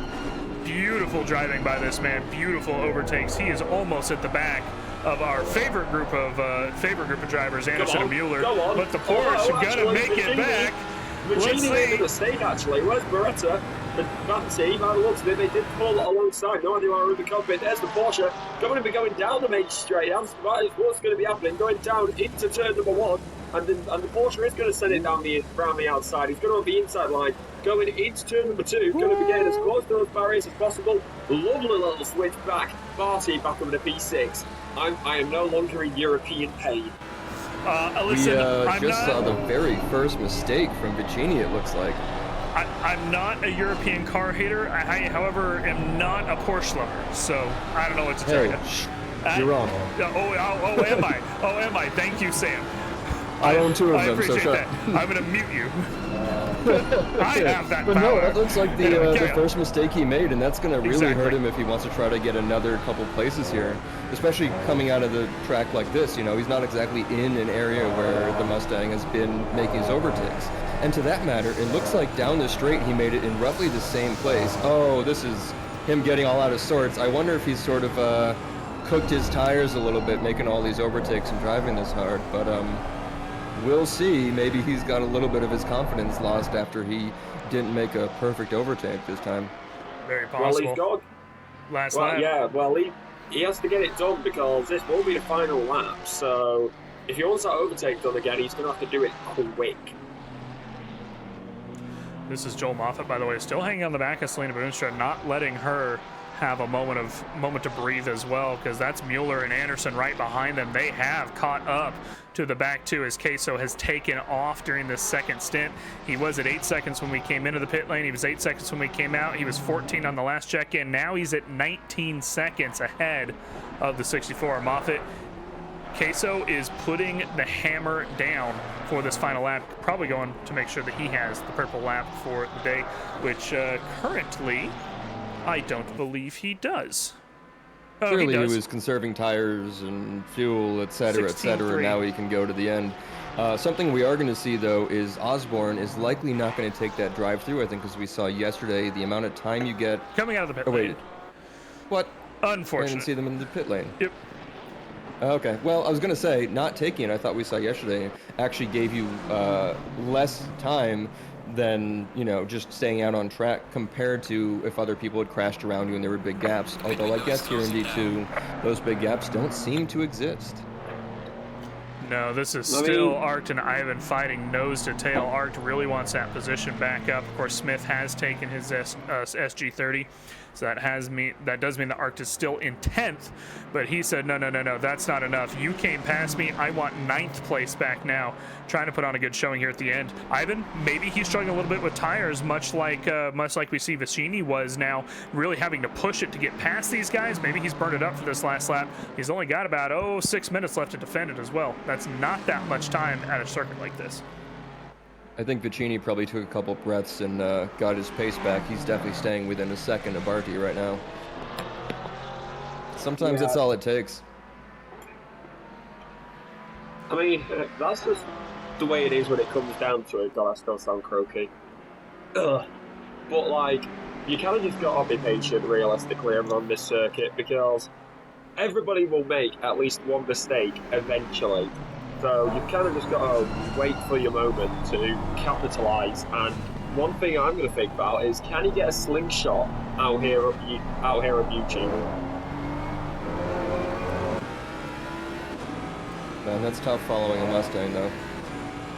True. Yeah, BMW not just quite got enough low-end torque to get to the back of that Mustang, even with a nice slingshot, but he's got quite a bit of circuit here, right? I mean, yes, another 5 minutes isn't a lot of time, but that's still a lot of time for somebody to make a mistake, especially if you're struggling a little bit with tires. Like, and as we see the Mustangs start struggling, they struggle very bad, very quickly, and it's very possible that Arct, if he's just patient, can make it work no matter what.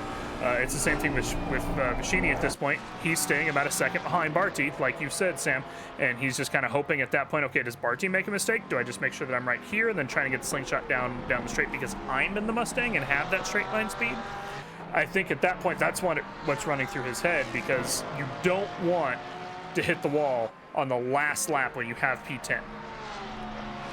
Yeah, and certainly this track takes a lot out of you, too. So anyone doing very well for 60 minutes straight, as we sort of saw Vicini, it's certainly not out of the realm of possibility that he's feeling that a little bit, you know, doing such a long lap with so many turns. So, you know, at this point, maybe you just sort of, you're not going to make another couple places up like he's been blitzing through the pack, so maybe you sort of just hold off and try to get this last guy and figure that one out. And I'm about ready to take a deep breath, because this battle is getting very spicy very quickly here as we round the carousels getting ready to get onto the back sector of this track. We now have a 4-way fight for P2 here at the end of the race. Selena Boonstra currently holds it, has held it since she passed Moffitt about a lap and a half ago. Moffitt has held P2 the entire race before then. Selena, of course, qualifying in P3 behind them, got the jump early, but lost that position to Moffitt early into lap 1, has fought it back, and now she's fighting for P2 with Moffitt. Mueller and Anderson have arrived on the battleground as well. They have fought nose to tail here for 45 minutes, and they're not going to be done until one of them gets a shot at P2. This is going to be a very exciting last couple of corners here. If anybody makes the slightest mistake, that can mean multiple positions. Yeah, most definitely. I mean, heck, I finally found a microphone, so hopefully my quality won't be as trash now. But of course, this is where it's going to count. As we're currently watching Joel heading into the final corners of this sector, and then of course you've got the final corners, but that main straight is where it's going to count, in my opinion. Heading over the jump where you get a little bit of airtime. Don't know why that corner isn't called airfield nowadays, but heading through the right hand there, you just see being surrounded by the greenery, surrounded by the trees. That's why you call it green hell, because unlike American tracks, we just use the natural elevation and all the trees, and if you go into a barrier, you're out of the race. It's that simple. We don't have loads of tarmac runoff. It's gravel, grass, and trees. And you look once again to go through the mini carousel. You can see Selena out there. She may have actually made a minor mistake looking at Muller as well. It doesn't look like he maybe lost it by the catch. But this is where it's going to count. 5 seconds. Who is 5 seconds between them. I was going to say, this might be an actual Selena and Moffitt slowing down rather than Queso putting the hammer down. And that might be why we brought Muller and Anderson back into this race. Most likely, but it's the main straight. It's where it's going to count, but maybe we'll have to get some visuals on the leader. Ooh, yellow in the background too. As looking at the leader, they are currently looking around the final few corners. It's going to be an absolute showing for Fire Queso. It's the Nürburgring, it's the Green Hell. He comes across the line and he will win the Nürburgring Nordschleife Grand Prix with a final lap time of an 8:19 2:85 as he spins it round. But what about the rest of the drivers looking towards the final corners? Selena keeps it onto P2. Moffitt will finish P3. By the looks of it, they have kept it nice and clean. Mega showing by Selena, getting P2 for 1 lap earlier, and Moffitt will come unlucky. Muller P4, Anderson P5. Barnett, wherever he is, he's right there. He will go to the line. He will finish P6 with Big G P7. Vishini, just an amazing drive by the Champion Motorsports driver, 809, all the way up to P7. He fought every damn bit of it too, and actually we've got a bit of a battle here as we're coming down the last sector. This is Ivan and that is Art, the overtake, and that's the overtake. Oh, that is, you're right, that Art is in front. Ivan McCroat did lose it. I want to try and get a replay of that after the end here. I'm going to pull it up and rewatch it because we missed it here on stream, and I want to pick that one back up. Art gonna come in P8. He's going to be very, very happy with that, at least getting that position back after the overcut not really working out for him. Andy Speed coming out of the final sector now. This will be a P10 for him. He'll be very content with that. Having a bit of a struggle through the first part of the race. Him and his team, very well done today. Just an absolute endurance for them. Actually, he finished P9 unless somebody's... Oh, yeah, people are already leaving the server. People have left, yeah. Oh, there's Doyle going off there in front of the McLaren 163. Not quite sure. Why don't we get to what happened? Okay, what happened here, boys? I think there might be an intentional. Bigger bump? Biggie bump? Bigger bump? Ooh, just a bump. Okay. Just a bump. Okay. Just a bump. I'm unable to correct by the looks of it as hold up. Is that a rip-off Mercedes in a McLaren? Excuse me. Right, lads. Oh. You're in a McLaren. Okay. At least make it British. Don't make it look like a German team. So here's your... I didn't know that they allowed the Porsche Dakar in this. Standings. Sorry to interrupt your mood, Alexa. Queso, fantastic race today. We're gonna have to see. Alexa, go see if we can fetch him. I would love to talk to him and Selena if they are available. Queso and Selena. If you may, please and thank you. Let's see where they're at. Are they in a VC? we're gonna go try and steal Queso and Boonstra to talk, but fantastic drive by the both of them. Queso just absolutely dominating everything today. Why does this show Moffitt not on the list? People are leaving. I don't like ACC. That's why the ACC results can be iffy, because people are leaving still. Oh, I thought the results, like the actual end results, did show it, but no, they do not. You know, it's it doesn't matter, because Selena Boonstra and Fire Queso absolutely dominating the performance today here at the Nordschleife, and it is just such a great showing to see these guys who love this track so much. Obviously, Queso spent a lot of time with it this week. Selena really loves this track, and you know, I think that there is nothing she can't be proud of today, taking on P1 in silver, for sure, because she deserved every second of it. The way she drove today, I think that it was absolutely beautiful with her and Moffitt over in P3. Just great racing by them for 45 minutes. Yeah, absolutely. I mean, that's what you want to see, especially at a track like this where there could be such big gaps and, you know, crashes can spread out the track. But wow, keeping them all together and racing throughout the entire time, that's impressive, and that's got to be so much fun when you love a track like this, you know. Were we able to find? Yeah, I got Selena. I told Selena she was wanted. Queso's in D1, D2 chat. I can see him. Is it? Yeah. I'm blind then. Apparently I'm blind this evening. Selena's also in there, yeah. Mm-hmm. I told her she was wanted.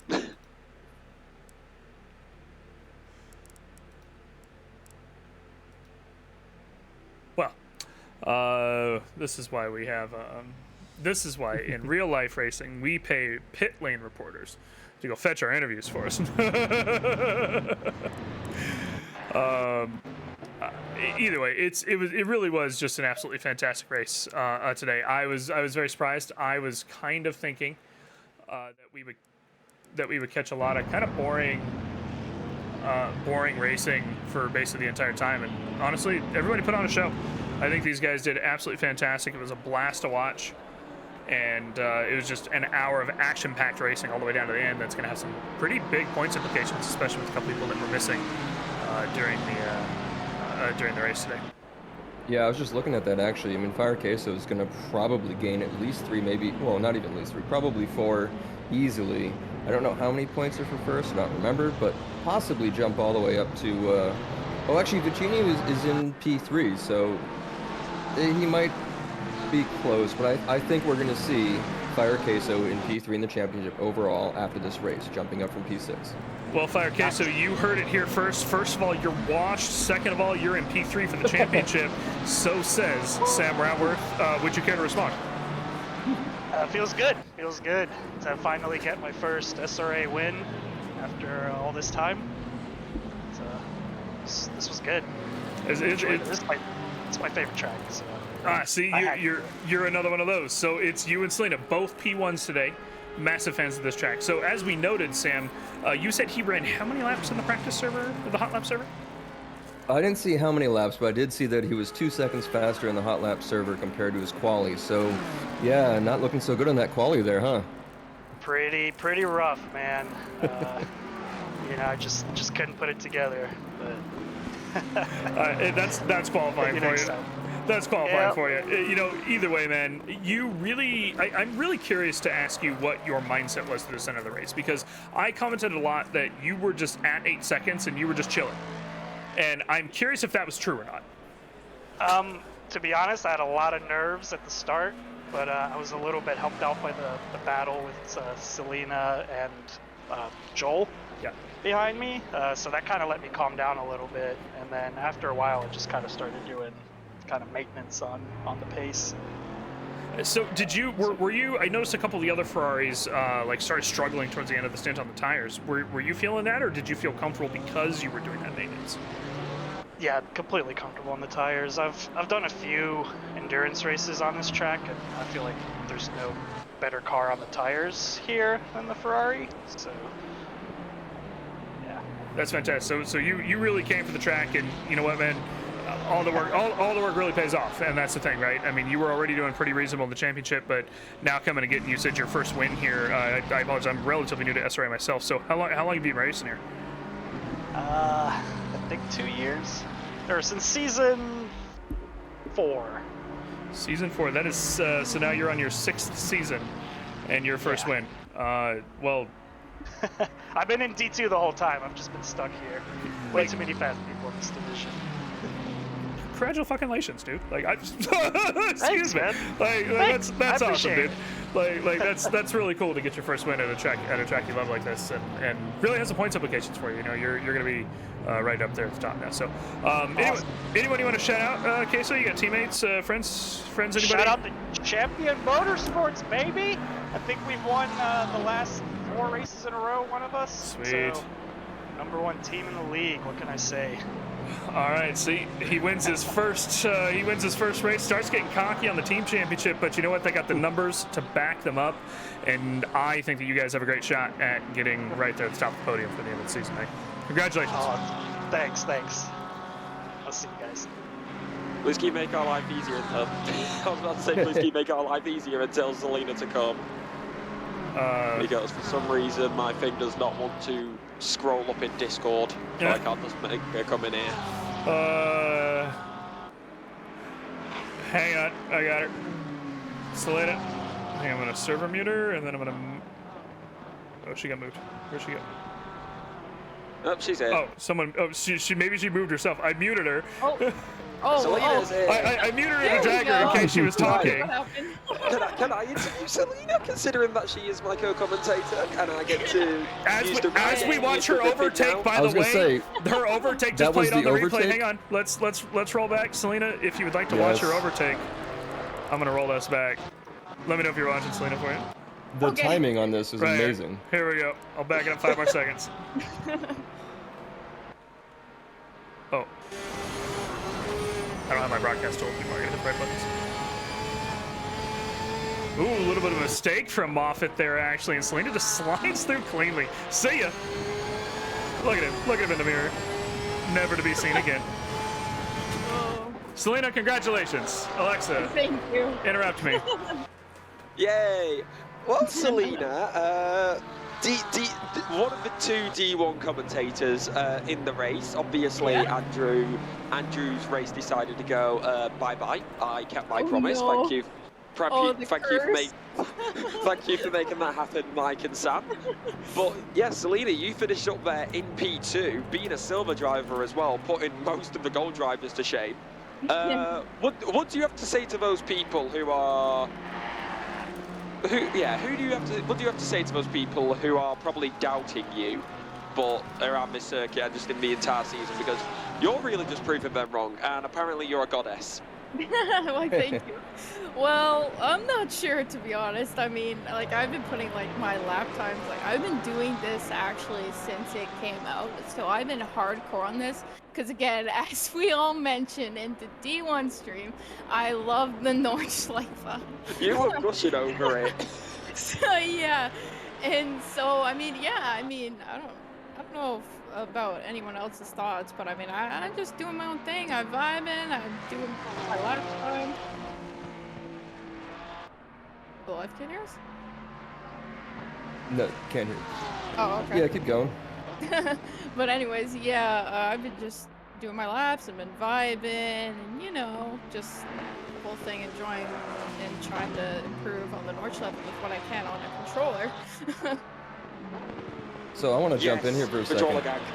How much damage did you get for that little nose boop we saw? Yeah, I checked right after and it's great timing because I could check on the Donny Dura, and I got about 9 seconds after that, and I knew I had a gut feeling to back off, but I was like, Joel was right there, and I just kept going, but like I didn't, and I just put out right into the barrier. But I mean, it didn't really affect much. I mean, at the end of the day, it worked out. So No, I mean, chat was confused as you hadn't pitted, but it certainly made sense that it didn't look you had enough damage. You stayed within a second of him for, you know, the rest of the time, so I think you made the right decision, obviously. And honestly, as a Porsche driver, I was a little bit worried that tapping anything other than the track there makes you pretty much explode and spin into ether, so a little bit of luck there too, huh? Speaking of spinning off, there's a car off. Good old replay. That came perfect times. But yeah, go on, Selena. Like, surely you were struggling that race to make your car not go boom. Yeah, honestly, a funny thing about that on, I can't remember what lap because it was mainly while we were trying to focus, but I had my crew chief on, and I heard crew chief say, "You may not make it, you may have to save some fuel," and I'm like, oh no, are you kidding me right now? I do not need this. And so I just played it safe and just popped it into map 4 on the penultimate lap, and then I was pretty good, which I was concerned about Joel behind me getting time because I was like lifting a little bit, I short shifted a little more than usual, and I mean the pace was like all maintained a little bit, and then I just released the beast and pushed on the final lap, so it all worked out, which was good. I'm relieved. So yeah, definitely, that will help you out. One thing that will also help you out is you're probably going to get a confidence boost after this. And what do you think you'll be able to do going into, because I have to deal with Andrew talking about American tracks now. We both have to, but of course it goes over to the next round, which I believe is wet Kota actually. So that is going to be an interesting one, and surely you're going to be running a high going into that race after this amazing finish over Nordschleife. yeah, pretty much. I mean, like like I said, I've been so prepared for the Nordschleife this whole entire time, and for Coda, I haven't put as many laps in that, and especially in the wet, so my confidence for that is not the best. I mean, I can only hope for like a decent position, but Nordschleife is where I just mainly do all the hot lapping and races whenever I can. Yeah, and to be honest, Sam can ask the final question, so I'm going to ask one more question before I hand it to Sam, because I don't think Stream can hear Mike. People in the chat saying, come for the race, stay for Selena celebration. What do you have to say to your fans? Why, thank you, I appreciate. Her fan is me. It was me. Everybody likes Selena, let's be honest. Right, so like I said, Sam, I'll hand it to you for the final question. Well, I mean, the main question here, right, is if you're leading silver in P2 in this race, are you going gold next season? Uh-oh. Yeah, that's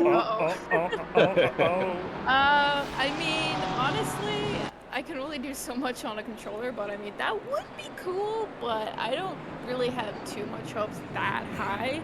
I mean, I'm, like, to be honest, I'm genuinely surprised that I'm even in D2, but I think once the rig comes in, I'll be I'm trying to aim for D1, so that's gonna change everything. That's gonna be a big jump. That's gonna take you a little bit of getting used to. It's gonna be a big jump.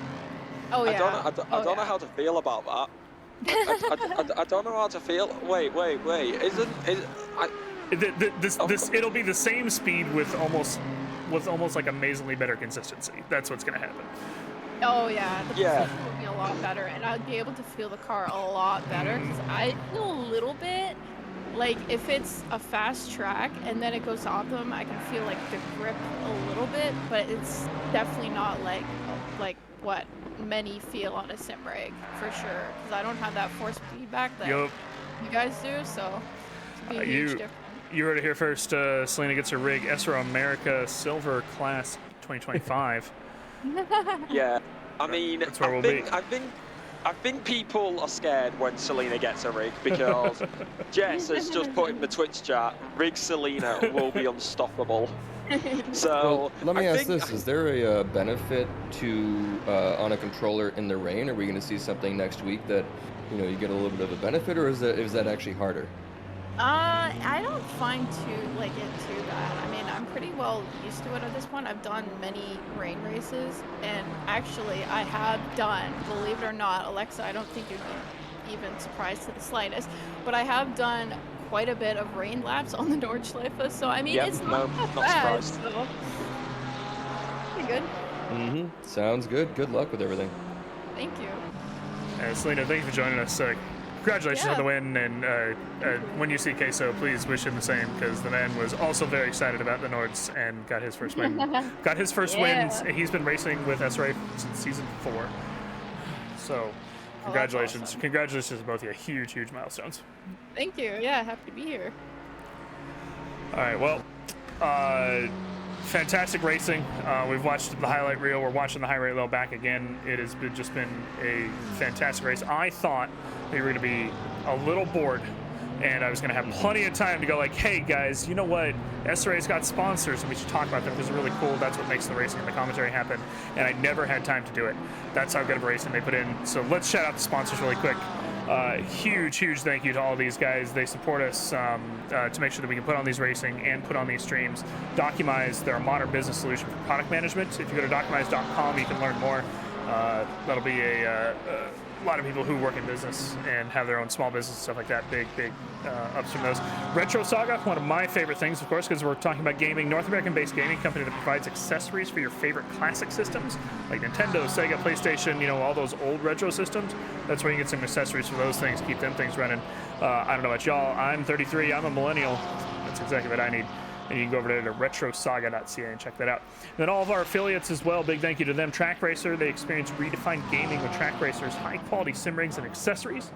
You can use the code SRATE at checkout. SRA is in capital. To support us to make sure that we can help pay for the service for the racing we provide. And then we got our, I don't know how to pronounce this one. I meant to ask Andrew afterwards, and I forgot. I think it's Armamentario. It's a toolbox for ACC that will enhance your chance to win and enjoy a fully customizable enhanced HUD to change the way you experience ACC. You can check out a link for them down in the description, of course, for butchering my the pronunciation. At ATD3 Sim Shop, upgrade your sim racing experience with premium 3D printed accessories. You can get precision crafted magnetic shifters, sleek cable management solutions, versatile stream deck mounts, and immersive dashboard displays. Their innovative designs enhance performance and style, elevate every lap with top tier quality and craftsmanship at at3d.net.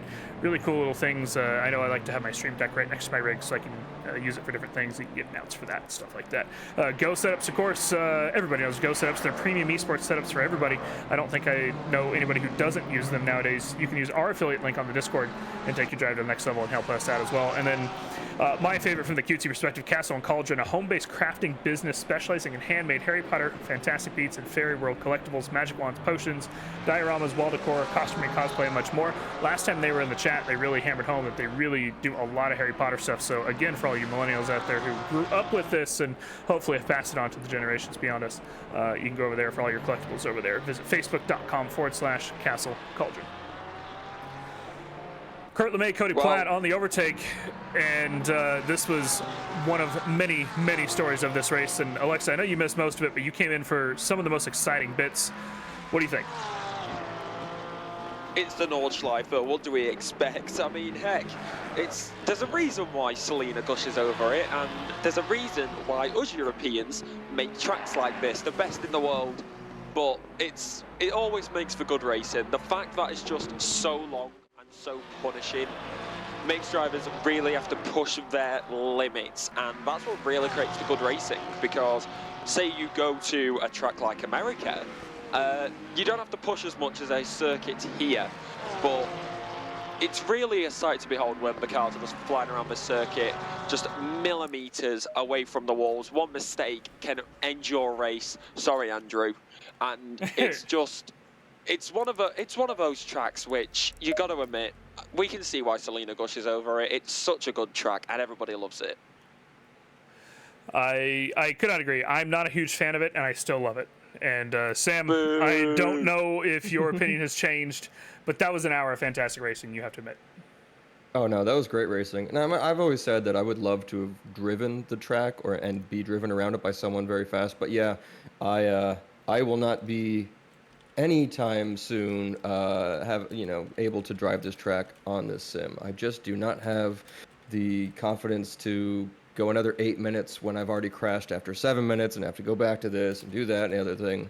So it's not happening. But I will just say it's an amazing track, but it's also a road. It wasn't designed that way. So that's one of the reasons why it's so crazy and so, out of the ordinary. So I'm really glad we did it this season, but maybe let's hold off for a while. Hell no. You know what? Screw it. I just realised I'm the youngest commentator. God damn it. I'm only 18. I'm the only European. So you know what? Now that we've finished the Nordschleife, I'll make you guys a promise. Once I finally do driving lessons and get a car, I'll go to the Nordschleife and do laps around it and send it to you guys. We're going to stream it live. Sim Racing Alliance Twitch. Honestly, I'll be down. Like, I can't actually drive a car yet, but I'm in Europe. I can go to the Nordschleife in Europe. I've got a passport, so I can make that promise. Jess and Doug and everybody, you are welcome for volunteering your channel for that. On that note, everybody, big shout out. Castle Cauldron just got back from the local farmers market, so they're checking in chat. I told you they'd be here. You go check them out for your Harry Potter collectibles and everything. And great racing from the Nordschleife provided today. Fantastic win. Fire Queso taking P1 home for him. A dominating victory by him. Very excited for him having won his first race in 6 seasons here at SRA. And then, of course, Selena taking home her win in silver class at a track that she loves to the extent the standings you're seeing here before the Nordschleife. We're going to see very, very different standings here next week because that was a huge shakeup on the day. Thank you for joining us here at Sim Racing Alliance Twitch stream, guys. We'll be back. I don't know if the Multiclass Madness does not stream, but it's just the Tuesday, Wednesday stuff. So Tuesday next week for Wet Coda, Andrew will be joining you here, probably with Alexa and Selena on Tuesday. Exactly. And I will be here, I believe, with Sam next Wednesday for the Wet Coda race. I've been Mike Jones, Sam Raworth with me, Alexa Marshall, coming in late, coming in hot, coming in spicy as always. Have a great night.